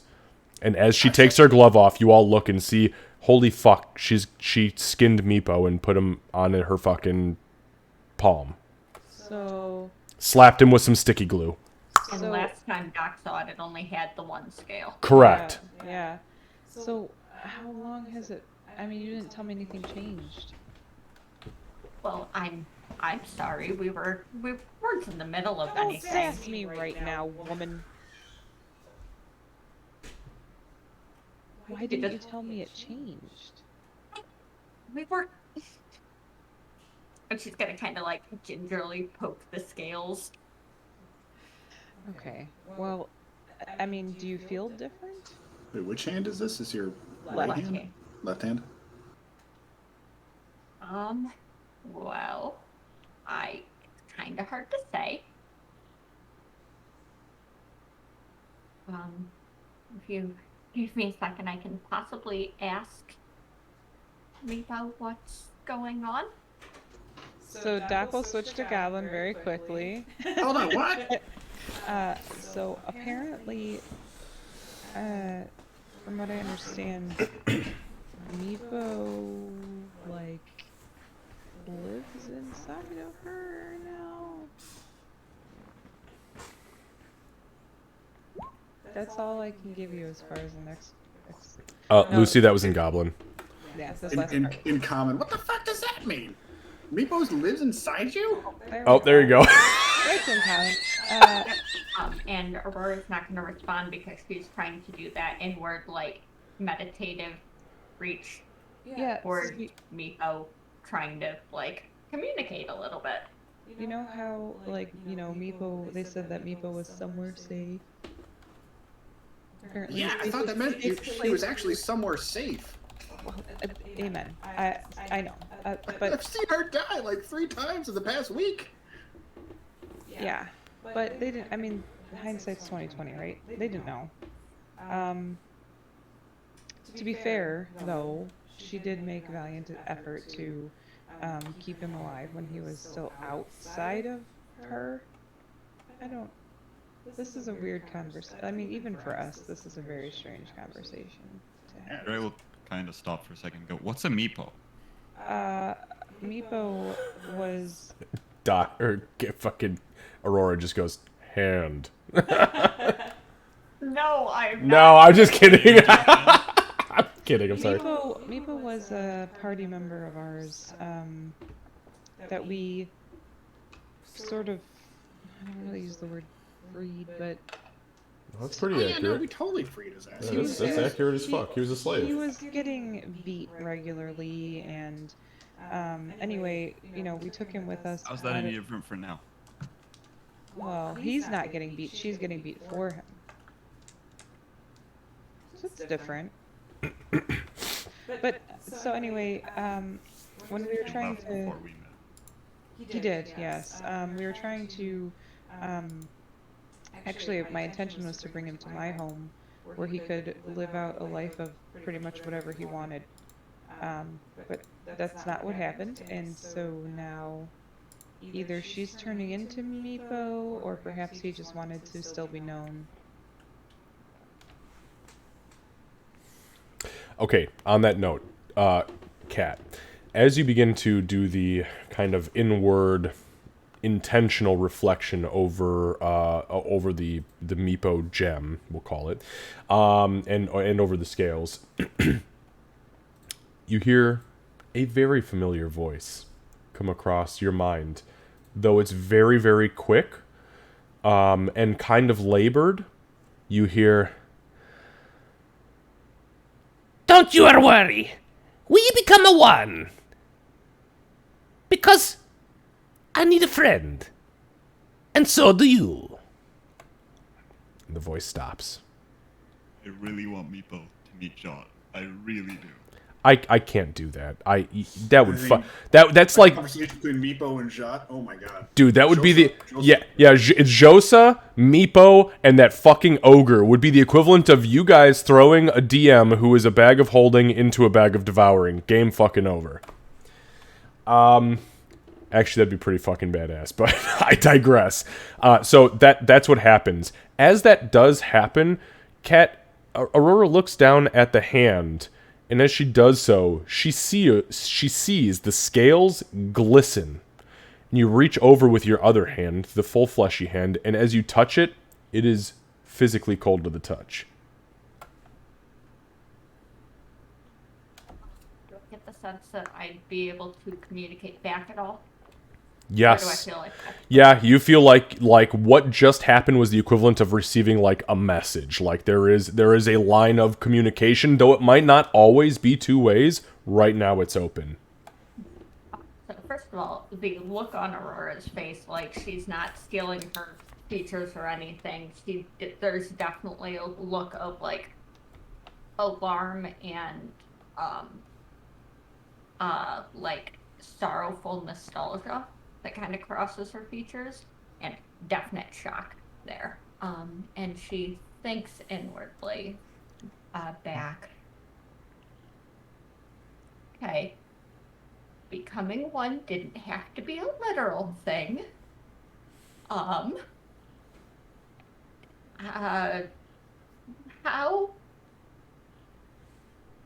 And it's not coherent because she's freaking out a little bit. You hear the voice pipe up really quickly, and you feel almost like a cold hand on your shoulder, not in a creepy, ominous way, but almost in a comforting sense. I know I say that.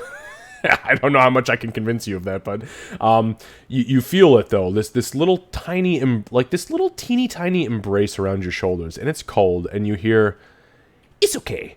I no want your mind. And I no want you to take my body. I just give you a gift. Because you save a meepo. Thank you. I'm just glad that you're safe now. and you feel that line of communication after you kind of like let that thought go. There's a warmness that washes back over you all the way into your hand. Scales are still there, but the communication line falls silent. And Aurora was completely oblivious to everything happening around her during that. Yeah, Doc was just kind of looking expectantly. Where'd you go? You went all gray on us for a minute there. Yeah, and as you guys like look over at her, literally like as she's focusing, her eyes are just kind of totally glazed over. She's not slack-jawed like the ogre, but she, you know, she's put together. She's a fucking sentient being, not like that ooze. Is that what I look like when I talk with y'all? Yeah, that's what you look like when you're talking to.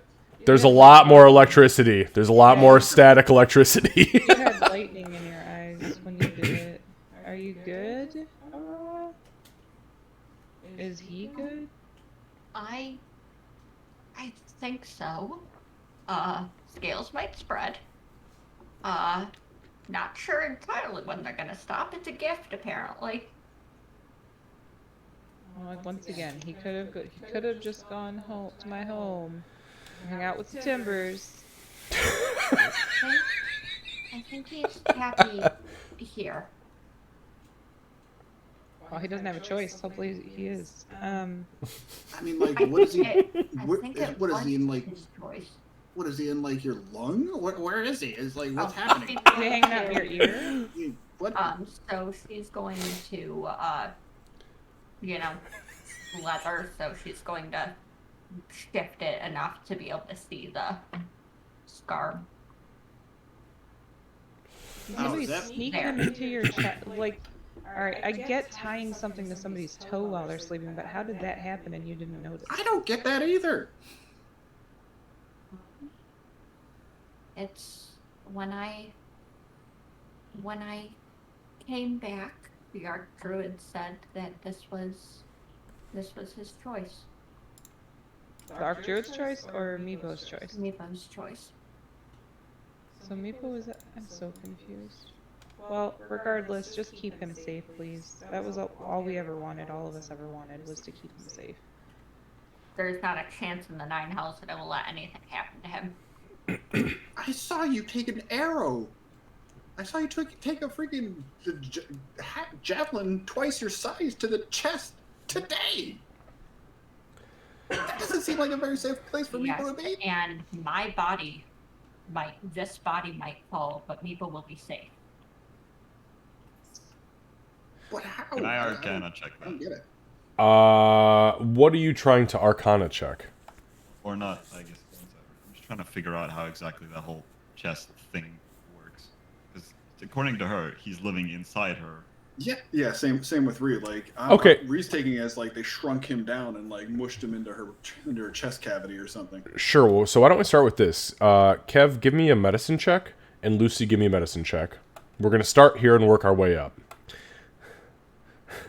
We'll start with biological basics and Nope. fuck. No.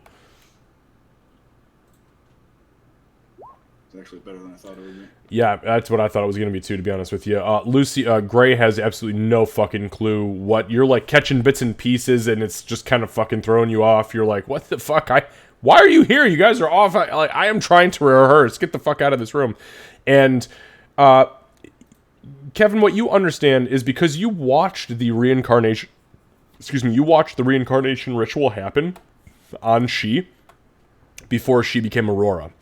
And you watched the Arc Druid take the gem that was this little crystal of white light, of white energy, cut an incision in She's body, and put it in there before sealing it close and closing her cocoon. You remember that. There is physically something in there that was, at least at some point in time, a representation of Meepo in her chest cavity. Oh, is that what that was?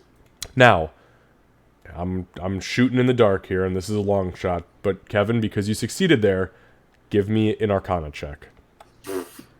Look, we're getting weird.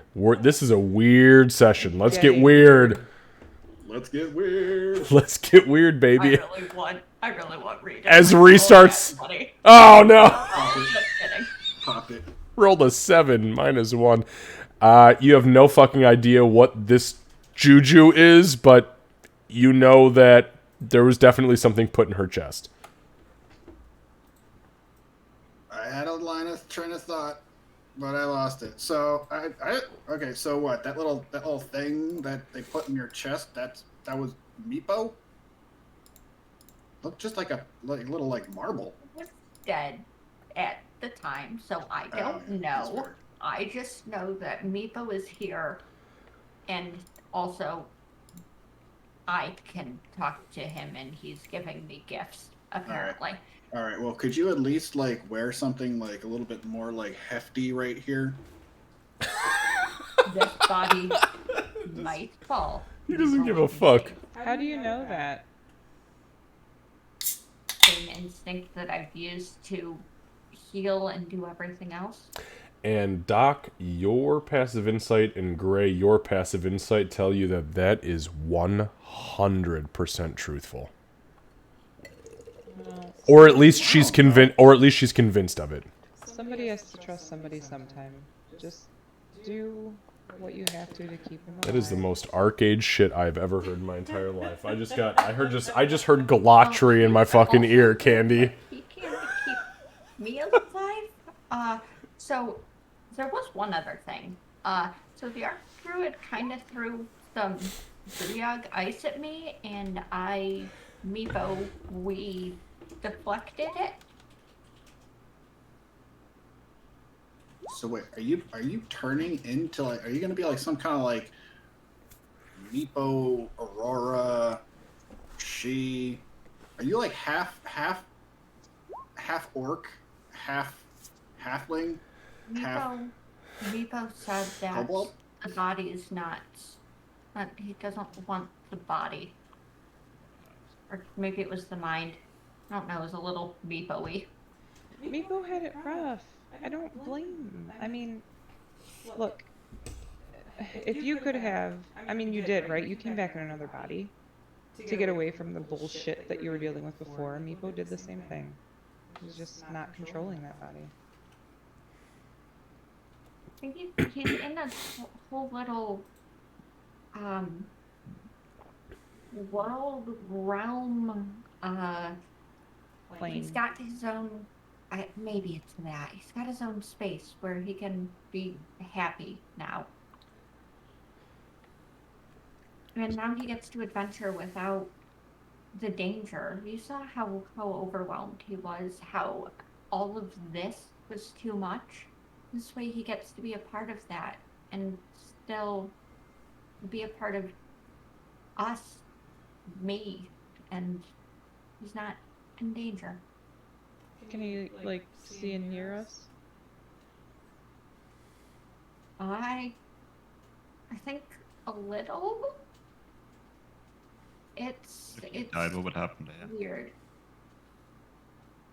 That's She's what I'm convinced concerned he'd about, stay yeah. alive. She's convinced he'd be fine. Okay, so Great. all right. So just throwing this thought out here. Say you die horribly, right? Like you're just like smushed. You're bashed against the rock sides on a cliff. You got like a javelin stuck through your forehead. The usual. You got like your lower half's over here, the rest upper half's over there. Like if we dig inside you and pull out that little gem, is he still gonna be okay? Gray, He's not inside that gem. Well, he is, but he's not. Talk It's right over me. a connection. Gray, as that bit of that conversation is happening, you feel cold wrap around you very, very quickly, and you hear, Mr. Gray, if she goes down, the soul is yours, ripe for the taking. Just remember that. That's fucking concerning.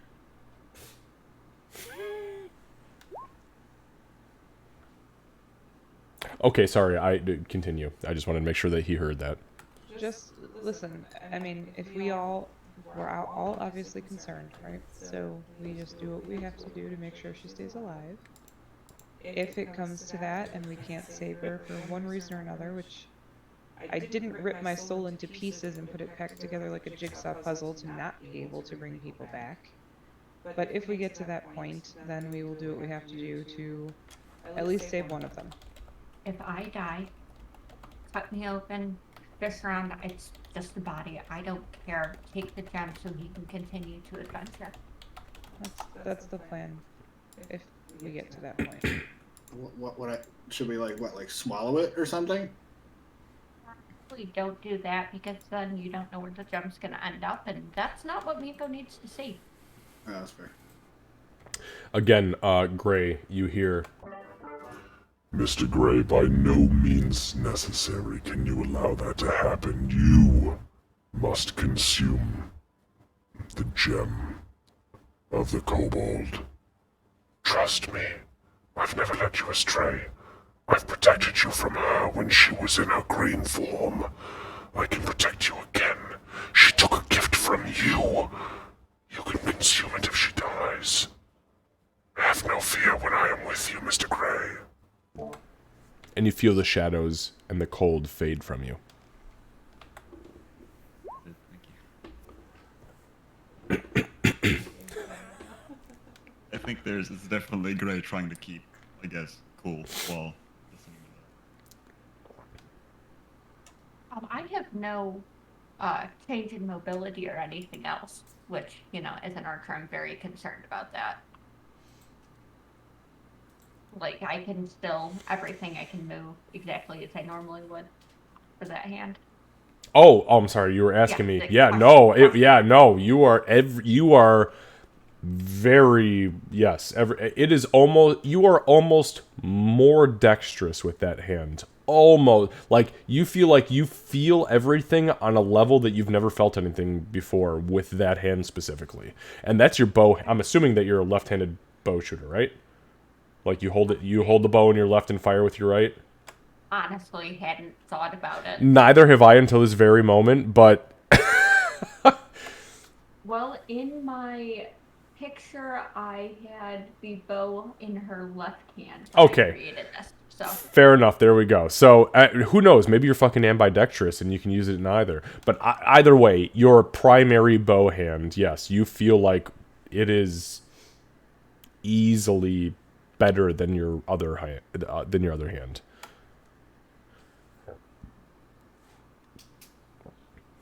Okay, so If you want to get me some, nice fancy magical armor to help keep Meepo safe, I certainly wouldn't complain at all. Yeah, we got it out there now. I think we're still paying off the layaway for your resurrection. So No offense, if anyone's gonna be getting, if anyone is, I guess, best fitted for armor, I'd definitely. I'm just Are kidding. you even We'll- strong enough to carry it? Can't take a fucking inspiration die. I mean, she's got a point there, baby. You know, That is hilarious. She called you the fuck out, you scrawny bitch. The Oh, lighter variants, of course. that is we'll- hilarious. We'll get everybody whatever they need. Speaking of which, I believe you picked up some treasure in the mines, Gray? Yeah, the scroll. That reminds me. No, not the scroll. The weird. No, little this is thing. first. Let me finish. Okay. This is important. He's gonna unfurl the scroll. Now, I know Alright. none of you can read this. That is true. Here, let me though. I will share the shit version of the scroll, the one that nobody can read. If you are you unfurling it to everybody? Yeah, I am. Kind of showing it out. Okay, so let me go ahead and edit that real quick. And to all players, save, and all right. So this is what you guys see in front of you. This is what he unfurls in front of you. And as he does so, as he kind of like holds it out, it does appear to almost bleed this weird, shadowy, smoky material. And about 2 inches or 3 inches below it is where the drips evaporate into nothingness. It does not ever hit the ground. Okay, sorry. And So Sorry, go ahead. as he unfurls this, like Gray bangs on his drum, and since minor illusion can cause like voices, Yes. it's gonna be in like a really creepy voice. I guess similar to Gray's mentor, but a lot like, I guess deeper, if that's even possible. And, I guess more echoes around it. It would say exactly what's on it, which is Anointed One. Tendrils of sorrow weep from the Shadowfell. Summon the Jvart. Prepare for me. Nothraxi. Anointed One, tendrils of sorrow weep from the Shadowfell. Summon the Jvart and prepare for me. Nothraxian, Lord of Shadow. So the big fucking evil dragon dude is now just like sending notes to his buddies. Means he can reach further into armor. Also, it means he can even summon things here. Whereas I Jvart, mean, obviously. weaklings could do that. Imagine what I guess a more powerful one could do. could it? Okay. Where did we find this scroll? On the Mound of Dwarf? Yes. That Yep. could show it. Yep. But it That's was exactly where on you found it. the limbs. Okay. I think that we need to reach out to our friend via the water talk and let him know what we found out. Additionally, we received another coin purse like the one that I've been carrying. I do have hanging on to that for now. Then those really dumb looking goblins you Yeah. Are you wearing those? Are they like strapped up Yeah. on your head like Yeah. little fucking? That's awesome. Yeah, like up here, like Yeah. You just. steampunk. Yeah. Well, they don't have a strap on them. They're just like, but you've got them just like has a tucked behind your strap, ears, yeah. like in your hair. Okay. Hold Cool. my hair back like Yeah. a band. Hell yeah. It looks good. Um, They look silly, but Going to lean into Gray and say, I was thinking that could be the face of your next advertisement, Oh yeah, I can definitely see that drawing attention. right? what are you The talking blue about? just This could work. stands out Oh, so much. don't worry about it. Nothing at all. Listen, I've already had my likeness drawn on other things because of y'all. I'm not real interested in having my likeness drawn on anything without my consent this time. actually, that reminds me. Ree and Doc, give me a perception check.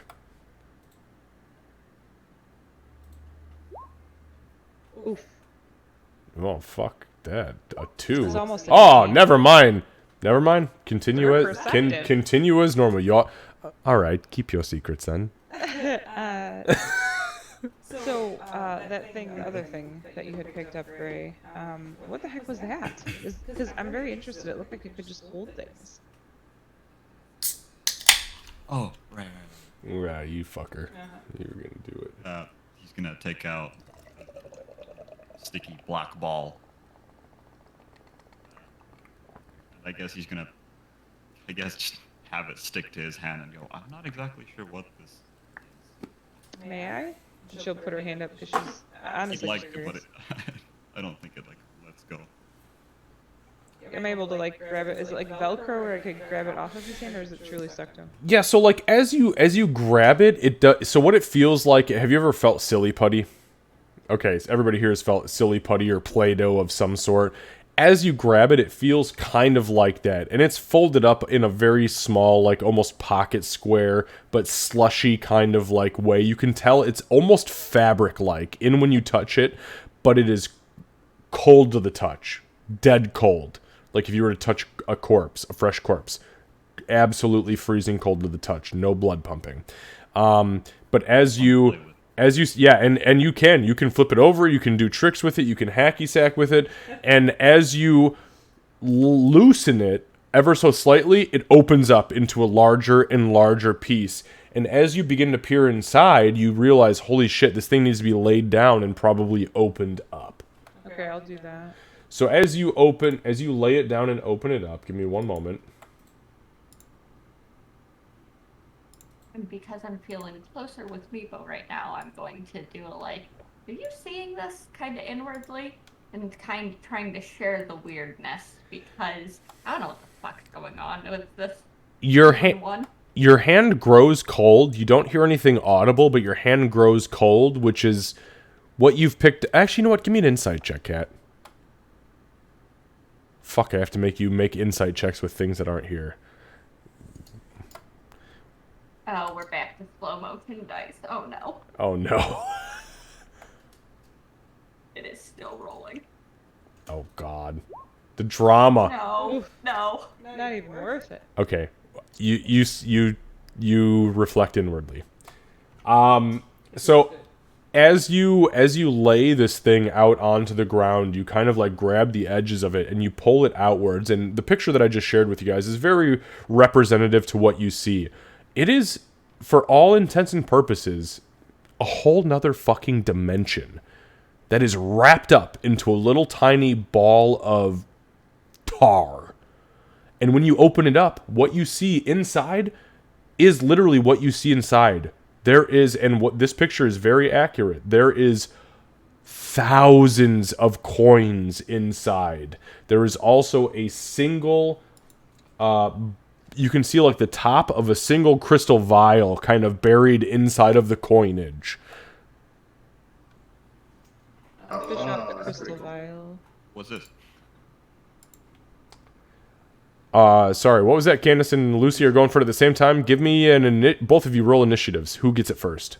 I feel like once he sees Doc, he'll back off.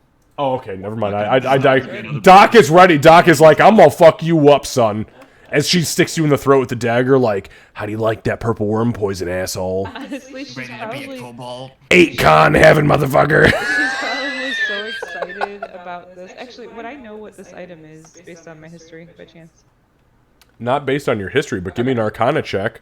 I could do it. I was just thinking. Give me an Arcana check. I don't know how common of an item it is. Ray remembers Jot and then just lets Doc have it. I know exactly how common of an item this is. A 10. So yeah, you know exactly what this is. This is called a portable hole. And what it is it is a pocket dimension built into the fabrics of reality with an enchantment that allow you to, it's essentially a very specific amount of space that can be wrapped up, picked up, and carried with you, and then unfurled at your leisure to deposit or withdraw. Kind of like a coin purse of the pocket plane, but in a... So this, what you're looking at, is a coin purse of the pocket plane, but the very unrefined version of said thing. And there's a lot of fucking coins. Is there a bottom to that? How far down does it go? Or is it just we're just seeing like a pile? It's like a portable hole. There might be an end to it, but it might. Okay, so the way that these things work, and she'll like kind of shake the coin purse to the pocket plane. It does have a limit. And you of hear its- nothing. Nobody hears anything. She shakes it, and it's just like she's swinging a piece of fabric. So like there is a limit, but it's a really high limit, and this is kind of similar. It's just like, have you ever had pants with? Well, you do. You have floopy pants, so now you have pockets, right? Did you have pockets before? These pants do not have pockets. Oh dang. Yeah, that's kind of a. Yeah. Well, it's sort of like pants with pockets versus pants without pockets. So this Never doesn't had have a pockets. That's rich people folk stuff. Okay, so it's like having just a belt, but then also having a belt with pouches on it. Oh yeah. All right. Okay. Got you there. Yes. I feel very accomplished because that is the third conversation we've had where I thought I lost you. But so are we okay with moving the coin over to the various coin purses? Coin purse, whatever the case might be, maybe splitting some of it up so that way if we have to go buy things separately, people have money. Yeah. Going to ask about that if we could each have a small amount on Don't our you still person. don't you still have a small amount on your person from the last time you wanted a small amount on your person? I have less than I did before. I happened to make a couple of purchases that we don't need to talk about.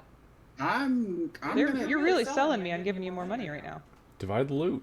How much did you just give to the dwarf outside that bet against us? We could go this route if you want. Divide the You loot. Raj want didn't give to. him over like double what he actually bet. I was a little surprised too.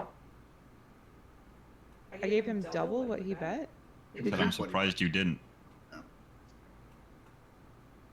I had to agree, man. I couldn't have let him just, deal with his shitty decisions and burn his entire family. I mean, hopefully he learned something. No, it's fine. It's fine. That's fine. Let them What about the goat? let them do things the way they want to do things. That's fine. What about the Um, goat? It was very kind of you to do. I think I need a minute. Y'all figure out what you want to do with the treasure. Doc's gonna step out of the room. Okay, so the portable hole is laying open, this big 10-foot circle, and there's shitloads of fucking coin, like lots of coin. Like you could swim in this shit, especially you small folk. One of you could swim in this. So, hey, I'm gonna say this right out. I'm not really great with math, and I think if I were to try to pay for something, and somebody told me like an amount, like they were fucking, give me this much money, I'd probably give them way too much or not It enough. might be and then time get to into a split fight. the loot I know. evenly, I was but gonna between everyone, just I do don't it. know if I should. I was gonna suggest Because you got Be the three right things that person. can hold a lot of loot, Hang on to and this. say fuck it. Any kind of money. Let the really. strong boy carry her shit. Yeah. Doc just needed a minute because she's getting really fucking frustrated. Guess I'll just take it. It's because she got called the fuck out. Full. Yeah, for It's a pretty fair point. I mean, I give them props for that. Doc, she has proven to probably be the best person to hold on to the majority of things. I absolutely don't fucking understand what goes through either of your heads most of the time, but Well, I that mean, being I don't think it. Wait, was I harsh to her? I was absolutely. No, she did the right thing. I told her that. I suggested she do that. Aurora's gonna kind of look towards Gray for a second, and then back towards Reed. I think it's more of just a difference in approach to the world. And then Aurora's going to, on that note, go after Doc. Okay. Second you leave, Pulling Gray- the glove Gray's gonna- on first. Second you leave, Gray's gonna turn to Ree and go. They'll kiss eventually. I'm calling it. I'm sorry, wait, what did you say? Repeat that? They'll kiss eventually. I'm calling it. Fuck yes. Awesome. Oh my god, you think so? Absolutely. And there's that little clip of Bardic, like, you know what? Yeah, they're gonna kiss. That's fine. Let them do their thing. By the way, Xavier, I took a handful from A handful? You just grabbed a handful? Okay, give me 1 sec. I'm gonna roll some dice. Yay, I get to roll dice tonight.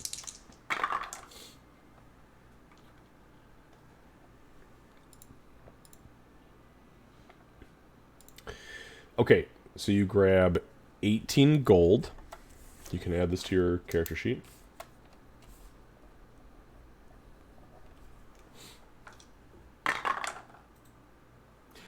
And you grab 37 pieces of silver. Okay. And you grab 4 pieces of platinum.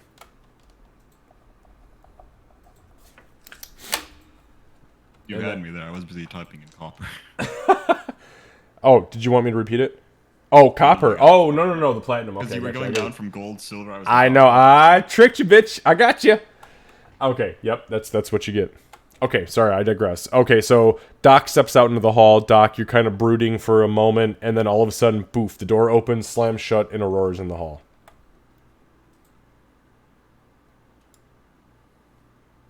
Fair of me. Yeah, I'm getting used to it. You have one of the kindest souls that I think I've met, save for perhaps Miko. And that normally souls like that don't, well, they're not worth getting attached to, but you're a stubborn fuck. And your heart's in the right place. Sure catch a lot of shit for all those compliments you just gave me. This bitch is Gonna give a unforgiving. half shrug and then flip her off. I don't think twice when it comes to paying for one of our lives, and I don't think twice when it comes to saving a life of somebody who is sleep deprived and stupid. I didn't give him everything he spent because he was an asshole for betting against us. I gave him half of his life savings to make sure that he wasn't completely down shit creek. And that's something that's very different between us, and one that I don't If he wasn't a entirely dwarf, know. would you even think twice? Yes, it doesn't matter that he was a dwarf. He was an idiot for betting the wrong way. But what if it wasn't the wrong way? And made a bad bet in general. You All don't of them bet- did. You don't bet that which you can't lose. I don't. Weakness Yeah, she's isn't. got a good fucking point. Weakness or stupidity of action doesn't. That's not how, outside of the walls of a pretty city, that doesn't get adjusted for. Right. Out there, if you do something like that, you teach that you don't have to. You don't have to think before acting that someone's going to step in. That's not. But out there, it doesn't matter to them. They're here. They were trying to find a way to cope with the terrible situation they found themselves in. Whether or not it was the right way to do it, it was the way they chose to do it. He lost everything and he just had kids. Honestly, if I didn't know he just had kids, I probably would have given him a middle finger and walked off.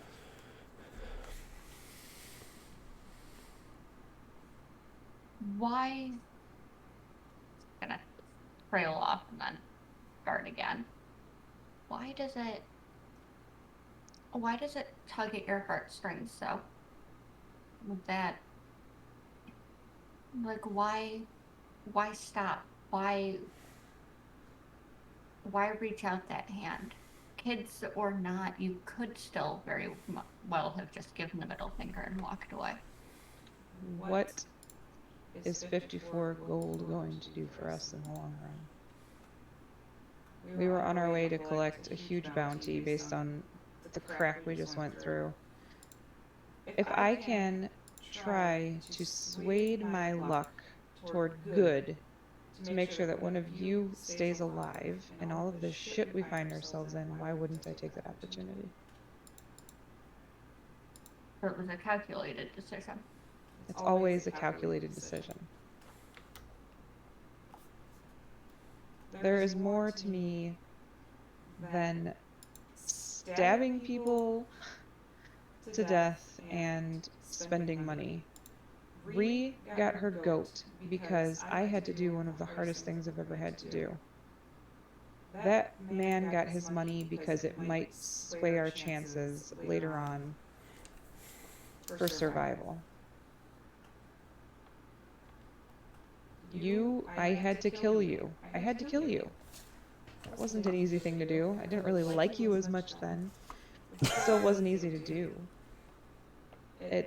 There's always an option. You can do nothing, or you can do the thing. Whatever the consideration is.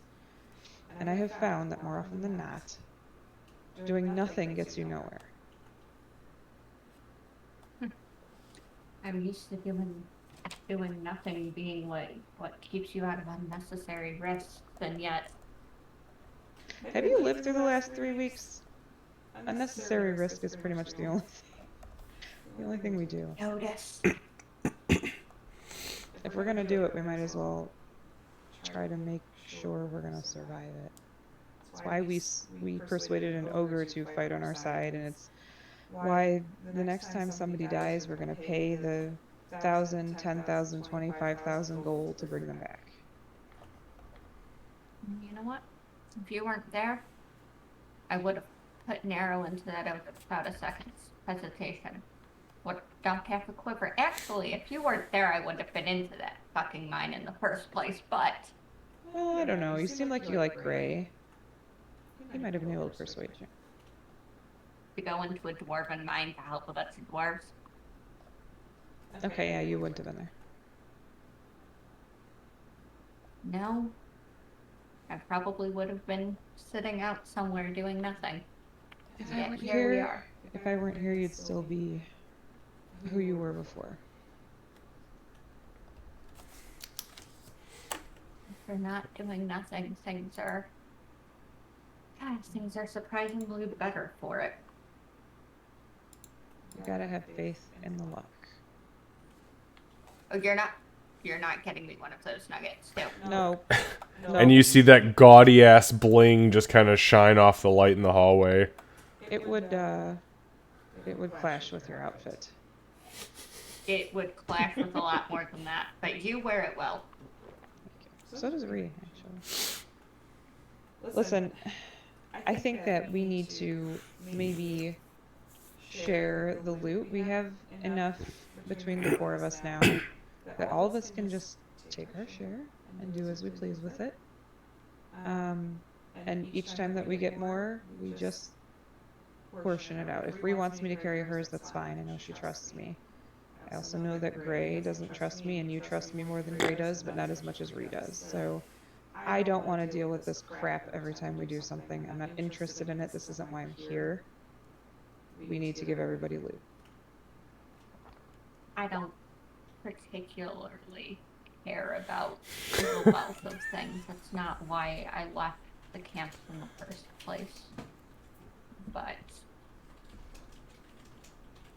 well, But yes. at the very least, we probably need to give the bard his portion. Whatever we have to do, Around. whatever we have to do to make sure that everybody's happy. I just am not interested in being accused of any more crap. I'll spend my money how I want to spend it. Everybody else can spend theirs how they want to. If we have to resurrect somebody, then, you know, we pool our money if we have to. And speaking of, I was serious about that. If I do die, if I can't be resurrected, or if it comes a choice between resurrecting me or taking me, they'll take him. I already have a place to do autopsies. She gives like a weird smile and then gives you a middle finger. Let's go back inside and deal with Yeah. Bard. Okay, Yeah, so what? when his performance is done, can we get the fuck out of this town? As long as we have them all. And the tattoo. Yeah. Think fuck.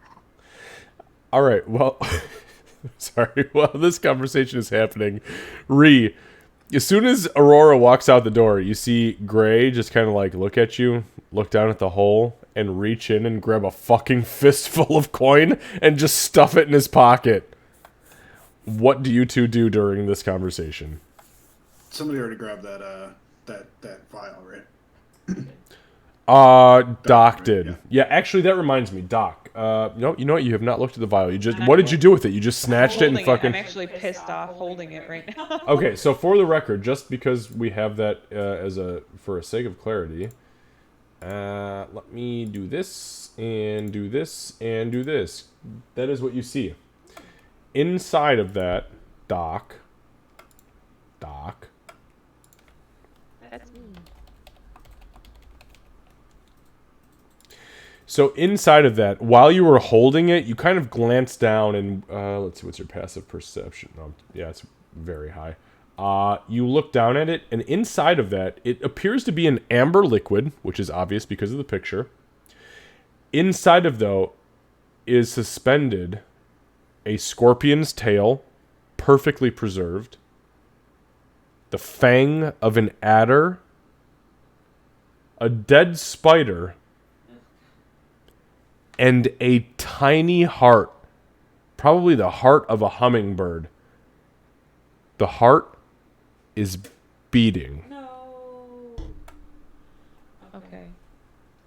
Thank you. You're welcome. Okay, sorry, I digress.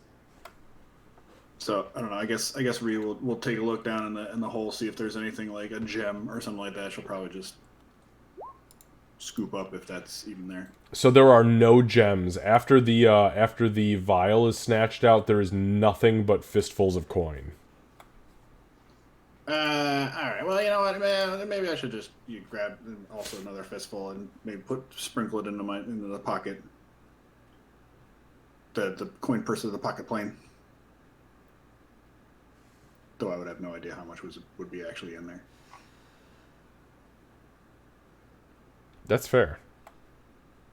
So I guess while Gray's doing that, Gray's kind of like walking around the pit itself, trying to see if there's anything that's not, I guess, money left in there. Okay, give me an investigation.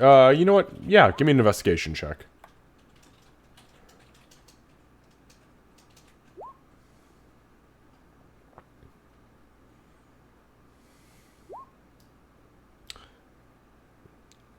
Looks like it's all coin to you. Lots of coin. I mean, I'm not kidding. We're talking thousands of pieces, tens of thousands of pieces of coin. Mixed between copper, silver, gold, platinum. And no Ethereum because fuck you, 5th edition. In that case, Gray would kind of like turn to Reed. So about the fighting pits. And then I guess as they come in, they'd be here, like, I guess, in the discussion. Oh, fuck, yeah, I forgot about the fighting pits. So as you two re-enter the room, as this whole thing has kind of unfurled, you hear the conversation about the fighting pits as Gray is kind of like circling the portable hole on the ground with all the loot kind of stacked out of it. There's definitely a part where he just goes, I think you should wear like this mask and get yourself a wrestler name, kind of make it kind of show. Wait, do you wear this mask like you have a mask? Not this mask, a mask, I mean. Oh, a mask. Oh, yeah. Breaker of Chains is a pretty cool name. Oh, That you're back. was- Hi. Doc's You gonna guys go kiss straight, yet? Doc's gonna go straight to the Did you portable guys hole, kiss yet? and she's gonna pull out like her disguise kit, or no, let's see. She's gonna pull out her poisoner's kit and see if she puts it on the portable hole, will it sit in there with all the coin?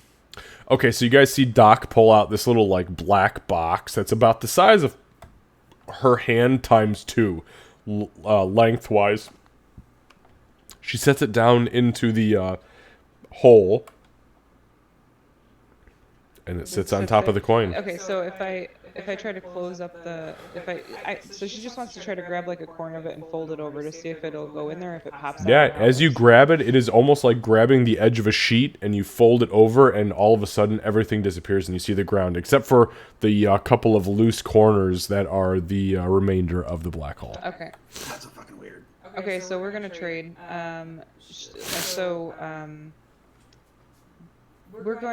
We're gonna split up the loot so that nobody has to worry about anything anymore.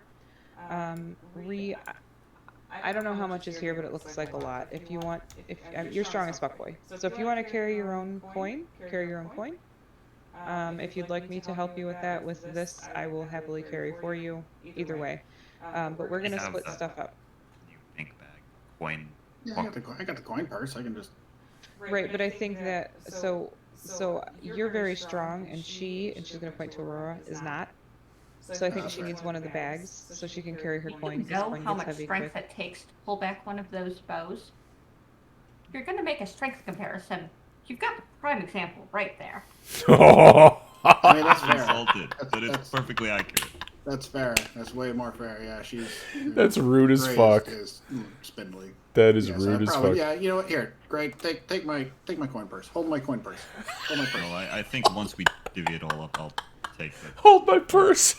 So It's Doc's my- gonna take the fits my- time. Doc's gonna take the time to divvy out the treasure. She's actually gonna hand off the coin purse or the pocket plane she's been carrying. And she's gonna hang on to the portable hole. Oh, don't take my. Fits my hair. Do you really want the portable hole? It's gonna fit his aesthetic a little bit more. Okay, fine. She's gonna trade out all the coin. She's gonna separate it into even stacks. I don't know how long that's gonna take, but that's the plan. So that we can. With what you have currently in this portable hull, because nobody has done a count on it yet, Yeah, I figured that was. plus everything you have in these coin purse of the pocket planes. Is that what I'm understanding right I now? know what's in the coin purse of the No, pocket plane. and I, as the DM, know what's in the fucking portable hull. My Right. question is, are you splitting 100% of the loot 4 ways? How do you guys want to do that? That's my question, because I can do the math very fast for us. To be honest, man, I mean, I'm gonna fuck up this whole money thing. I'm not great. I'm like, I can take money all the fucking day, but I don't know exactly, like, you know, I'm not great at math, so I might as well just let you guys just kind of. If you trust me, I will carry your portion. If you'd rather have Greg carry it, that's fine. Yeah, I'll let you carry it if that's okay. That's absolutely fine. Okay. Just like a handful of coins. Imagine to- how many to goats you spend can buy as with this, needed. Reed. Contrary All the to our goats. prior discussion, you can hold on to it. I trust you. So you say a handful of coins, but that tells the DM nothing monetarily, and I have to work in specific numbers. Is it the handful of coins you currently have on you, or is it more than that handful of coins? Well, we're just gonna say a halfling size handful of coins, which give me a second so I can actually see what I have on me. If I could just We will have a give you few more the silver. we will give you the Just coin purse. by the way. Say 13 silver. Enough to grab meals as needed. It's a fair point. Okay. So then we will put. I'll put everything into the coin purse of the pocket plane. Once I know how much is actually in there, then I will separate. Yeah, I'll figure out what a fourth of that would be, and I will give a quarter of it to Gray. Perfect. So, here is what comes out of the portable hull. And you already have the coin purse, the pocket plane, plus the one that was on Re with the platinum pieces, correct? I don't have the one with. Oh, well, I took the platinum pieces from. Oh, the one okay, that Bree okay, has. done, Yeah. done deal. That was the 500 gold. Okay. Yep, I have that. So, here is what comes out of the portable hull. It's a lot, so hold on to your asses. 500 pieces of copper.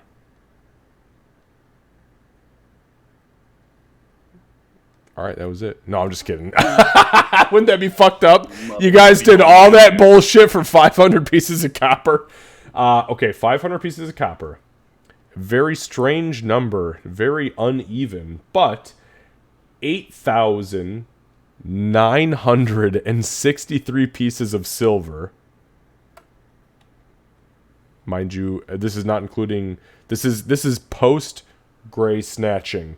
Now, Doc and Aurora do not know this, but just so we're clear, 2,282 pieces of gold and 86 pieces of platinum. That is a lot of fucking money in this portable hole. Right. I'm gonna do some math. That's a lot of money.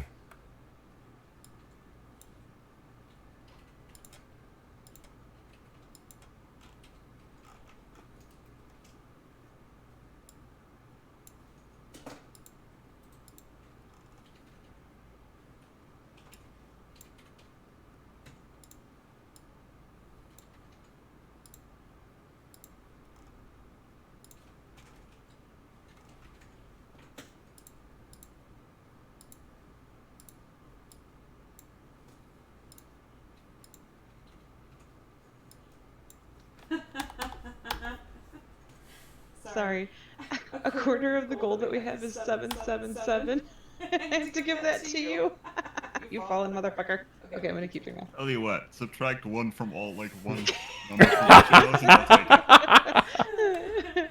We'll get there. Hold on, let me finish the math. And so I'm clear, Lucy, you are taking the portable hull, correct? Yes. Okay, thank you. With the poisoner's kit in it? No, I think Oh, I Doc snatched fucking it out. snatched that I back. just Yeah, wanted to that see if it would stay. that'd be Hey. fucking weird. I don't need the bard having a bad night and deciding to get preemptive revenge. Would that be fucked up? That's assuming I don't have poison on me. Actually, That is also a I'm fair not assumption. scout halfling, I'm not concerned. Okay, so Doc will go through the coin. At first, kind of irritated, and then she seems like bored by the end of it. But okay, so Ray is absolutely being a hindrance. Just going, oh, you missed one. There too. she actually is really good at ignoring you. It's almost like she's super focused on what she's doing. You don't seem to phase her at all. Yeah, once she starts counting money out, you guys see Doc take this weird, very weird, almost like gnomish banker tier dedication to the coin, and they come up in perfect stacks of 10, and she's stacking the tens of the stacks of 10 go in rows of 10 by 10 by 10, and even though you're like, yo, you missed one there, she's already on it and lifting it up before the words leave your mouth. It's very fucking strange. Question. Are you wearing your goggles? Yes. Fuck yes. Yes. Oh, she answered for me. I was already on it. I was like, this bitch, she got those fucking goggles on. She's just fucking 1, 2, 3, 4, 5, 6, 7, 8, 9, 10, done. Okay. Ray will realize he's being frown and then walk away. Count my money, bitch. So Doc will say, okay, Gray, 89 platinum pieces, and she'll slide them over. 777 gold. Hold on. 89 platinum pieces. Yep. Right? Yep. Okay, how much gold? 777. Okay. 2,271 silver. Wow. Gray just made a fucking payday. 1,503 copper. 1,503. And 3. And then, Lucy, I don't know if you have it activated yet, but because you have the portable hull and the portable hull weighs nothing with anything inside of it, make sure that you turn on the coin weighs nothing option in your character sheet, so that way it does not encumber you. Yeah, I was like, whoa, I am. Yeah, because I have personally gone into all of your character sheets and turned that on until further notice, and now the only people who have that are you, Doc, and whoever has the coin purse of the pocket plane. It The should second be one. Aurora, I believe. Aurora. Yeah. Okay, yeah, so Aurora, Yeah, make sure you go into your inventory, add a custom item just called the coin purse of the pocket plane. It weighs nothing, but just so we know it's there.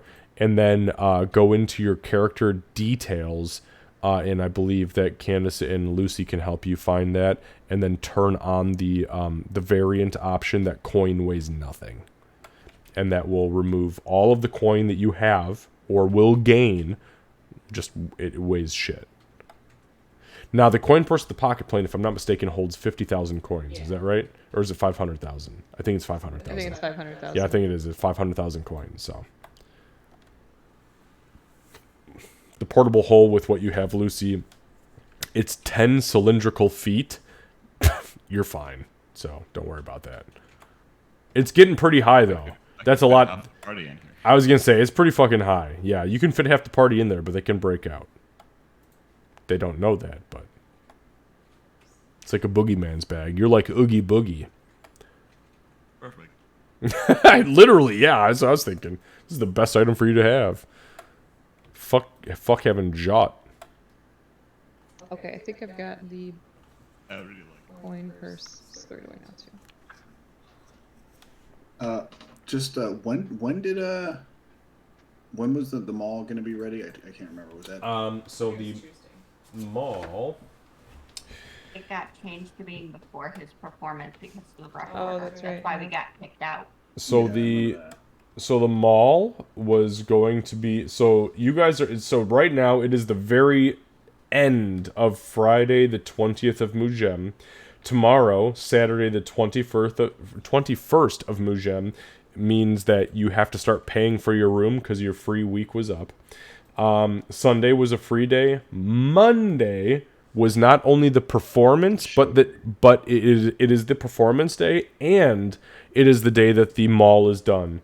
Tuesday, the 24th of Mujem, was the day that Doc was supposed to come to the runesmith to get her tattoo.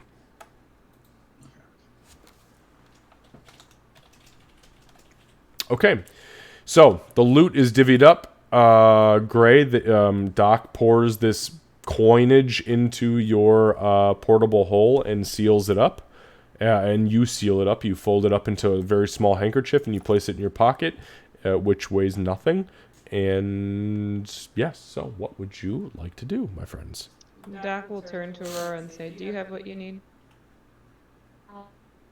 Handful of silver would be nice. Doc will grab out 15 silver and give it to Aurora. Okay, go ahead and remove 15 silver from your inventory, and Aurora, add it to yours. I will need So, to talk to you if there's anything big, of course, but I don't need the coin. Great. Aurora, as she places the coin into your hand and you go to slip it into your own pouch, 2 of the pieces of silver turn to gold. Add 2 gold pieces and remove 2 silver. And Doc will go over to one of the beds and just, because we're in our room, right? Yes. Yeah, so she'll go over to one of the beds and just lay down and be done. Okay, and just so you know, when the 3 of you entered, after, because Lucy was here obviously, or Gray was here obviously, when you entered, the barkeep made a very particular note that, oh, by the way, I only gave you free room and board until tonight, so enjoy your night. We'll provide you with breakfast in the morning, and then you're gonna have to start paying. Sorry, Kat, go ahead. I was gonna say, out of curiosity, was you said they turned to gold, like? Literally turned to gold. As they touched your hand, they solidified as a new material. Okay. Which hand? Left. Did anything feel weird? Nope.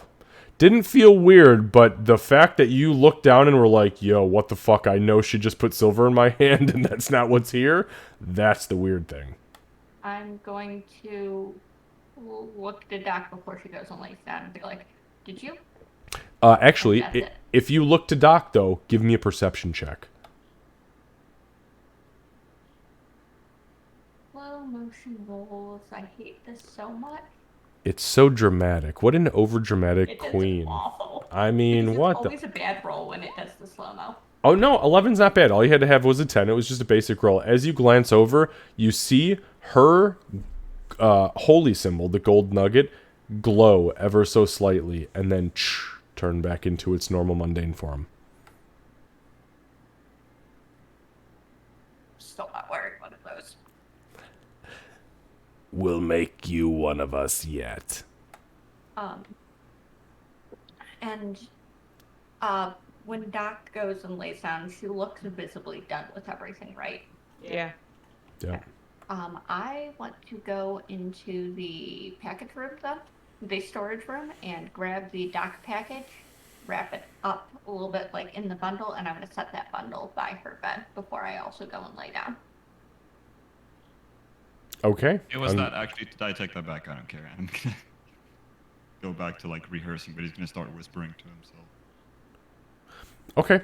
Yeah, so you go back, you grab the package, you kind of bundle it back up, bring it back to Doc. Doc is already fucking conked out and snoring, sawing logs like a sweet little halfling who's just had too much ale. But nobody's drunk tonight. Nobody's drank tonight. Excuse me, apparently I'm drunk tonight. And Put into her bag if she's asleep. yeah, she is asleep. You lay it down. Gray, are you staying in the room to rehearse? Or are you just like, fuck these guys? Or are you going out somewhere else? It doesn't matter. It's kind of a moot point. There's not many people in the tavern tonight, but... I don't think Gray would give a damn, honestly. And he's, just gonna, like, he's not going to be loud, but he's just going to sit probably on his bed, walk over there, whisper while whispering to himself. So you're keeping it down for the sake of decency, but you're not holding back on your need to perform and practice. Okay, understood. All right, so excellent. And what is Ree doing at this point? Ree, have you conked out? No, Ree probably would have, gone to the bar for an ale or two, and then at some point go to the bathhouse to get herself cleaned up. Okay. Yeah, so subtract, do you have, let's say, 2 silver on you? No, I don't have any money. Wait, hang on. I'll be right back. All right. Run back to the room. Hey, fuck, I need 2 Sleeping. silver. I'm going to throw 2 silver at Ree. Maybe I should actually keep a little bit of money on me. And yes, I'm throwing the silver at Ree. I'm not handling. Is Ree your prey? As they beam her in the fucking temple. Boom, boom, boom. Ow, god damn it, I love the money so much. Yeah, there's the dex. Okay, so who... Okay, so... 12 bludgeoning damage to the from my face. purse. Okay, so, Kat, you remove the money from yours. Ree, you don't have to add anything because you just use it. The couple of silver. You pay for your bath, which is an elongated bath with the extra silver, and the 5 copper apiece from the 3rd silver actually give you your ales. So you chug your ale, delicious, wonderful. Can I bring this ale back with me to the bath? Oh yeah, absolutely, absolutely you can. You go back down and you hit it in the bathhouse. You just have one arm up, drinking the ale ever so slightly. They continue to bring in these weird liquid vials that they pour into the bath around you that begin to foam and create bubbles. And the bubbles smell like citrus and like hot sugar. It's wonderful. It's different. It's unique. It's something you've never experienced before, but you lather up, you enjoy yourself. They continue to bring scalding hot water. The water from the spring itself bubbles up. It's a great experience. Yeah, this is way better than the jug in the room. I didn't realize this is how baths work. Thank you. And it's explained to you by one of the attendants that once you're clean enough to attend a public pool or a private pool, this is the kind of treatment you get on a regular basis. But you just have to keep yourself at a basic state of cleanliness in order to approach one of these. Otherwise, you got to take a private bath, and that's just a tub with hot water. But they welcome you and they pamper you. They clean your cuticles. They massage your face. They massage your temples. They wash your hair, which, holy shit, I don't think that has ever happened before. One big dread. Yeah, just one giant fucking, one tendril, one giant tendril out the back of your dome.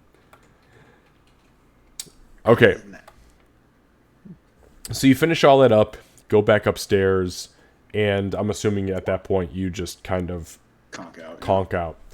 Okay. Anybody else? We've got about 3 minutes here. Is there anything specific anybody else wants to do? We've got 2 people who are asleep right now. Yes, after a bit, Dre's also going to be tired, so he's probably also confident on the first part. Okay, perfect.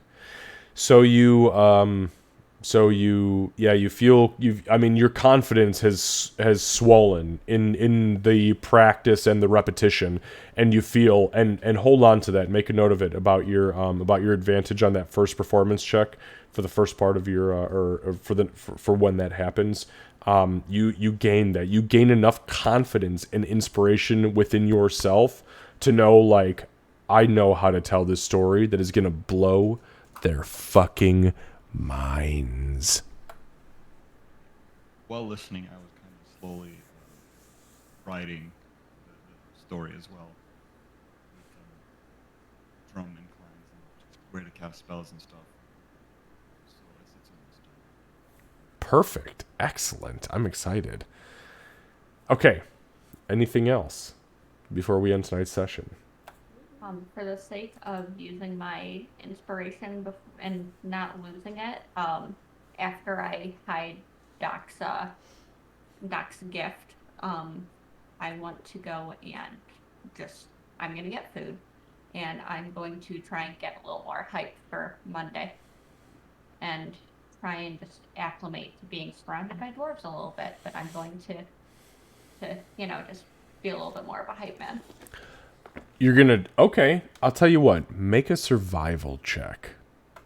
That's about as much as I can give you as far as being a fucking dwarf slaver. Yeah, well... And if you want to use the inspiration, then obviously roll with advantage.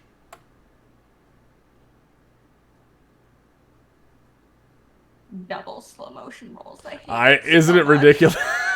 I hate it. What dramatic dice. Oh shit, well, good thing you had that fucking inspiration die, because 7 was not looking good. 19, though. You find a sense of calm within yourself that is borderline unnatural around these people, because even when it was you against 1 with 10 of your allies at your side, you still felt uncomfortable around these people that you had been brought up to hunt and to track down.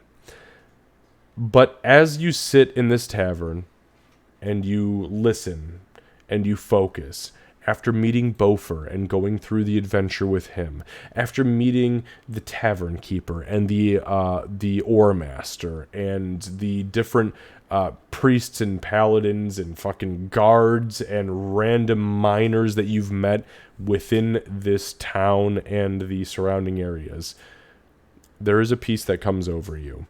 And you feel that at this point, at least in this setting, in this specific tavern setting, you've eyed enough corners, escape routes, and potential,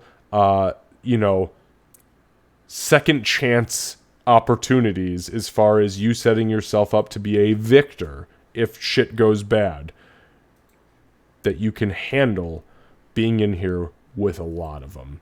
And you have a feeling, having eyed the posters around town and hearing the whispers around town, that there's going to be a lot of fucking dwarves in this tavern in about 2 days.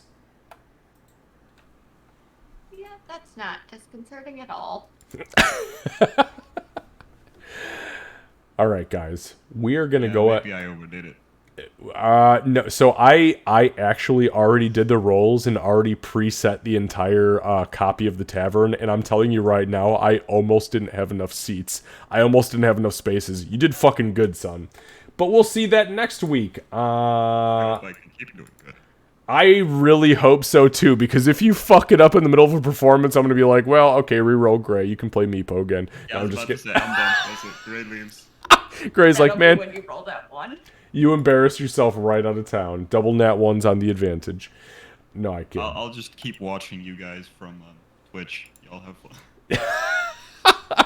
It's a good story, though. All right. We'll go ahead and end here for tonight, guys. Thank you so much. Kat, I actually just made a note to make a small or a private chat between the lot of us to discuss the Christmas and the New Year's events. Christmas in itself, I think we're probably going to go ahead and just say, I mean, we're not going to fucking play on Christmas unless everybody is like, what the fuck are we going to be doing at 7 o'clock at night? But my guess is probably New Year's. I mean, New Year's Day is a little bit different than New Year's Eve. New Year's Eve, I was like, well, that's on a Saturday. We're probably not going to do anything then. But Sunday, New Year's Day, if we all collectively are like, oh yeah, we got fucking ravers to go to, then we'll probably be like, okay, we'll hold off for another week. If that's not the case, though, my assumption is we'll just continue to progress on that day. But I will make sure I'm that... no longer worried about work. So. Oh, that's right, you got your fucking notice in. Fuck yeah! Fuck those assholes, man. Fucking Merry Christmas, motherfucker! Enjoy your Thanksgiving. Happy Black Friday, dickbags. Oh, wait, no, you have to work Black Friday. Never mind. I offered to work Black Friday. But... And I hear back tomorrow from the territory manager to see what they're offering for Thanksgiving. Fuck yeah. Alright. Yeah. Well, yeah, probably. But, like, I mean, they led with money, so... That's a good place to be, though. Alright, guys, we're gonna go ahead and end here for tonight, then. Yeah, I know, it's funny, I literally, as I say that, I literally just got raided by Illuminati. Oh my god, I'm so excited. Online if you wanna. Oh, we gonna bring some fucking heat to Sayru. Sayru gonna like it. Everybody who just raided, I apologize. We only play from 7 to 10 p.m. on Sundays. This is our D&D game, by the way. This is our group. Oh, Redwire is here, too. Holy shit, we got the whole fucking crew. Hello, everybody. Thank you for joining. Please do not leave. We're going to go ahead and raid somebody really quickly, but we're going to get off because Lucy has school tomorrow. God damn, we got some things going on. Lucy, keep doing good, son. Keep doing good. All right, guys. Thanks for hanging out tonight. We will see you next week on Sunday. All right. Thanks, everybody. Right, you all have a good night. Bye, guys. All right, we're going to go ahead and raid some Sayru. Guys, thank you so much for popping in tonight. I seriously appreciate y'all being here for our D&D stream.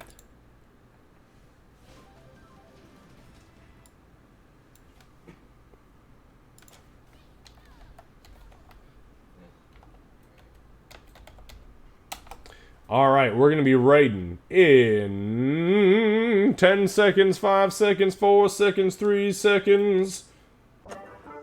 2 seconds, Mr. Grave. Here we go. All right, guys, thanks so much for being here. I really appreciate it. We'll see you on Tuesday.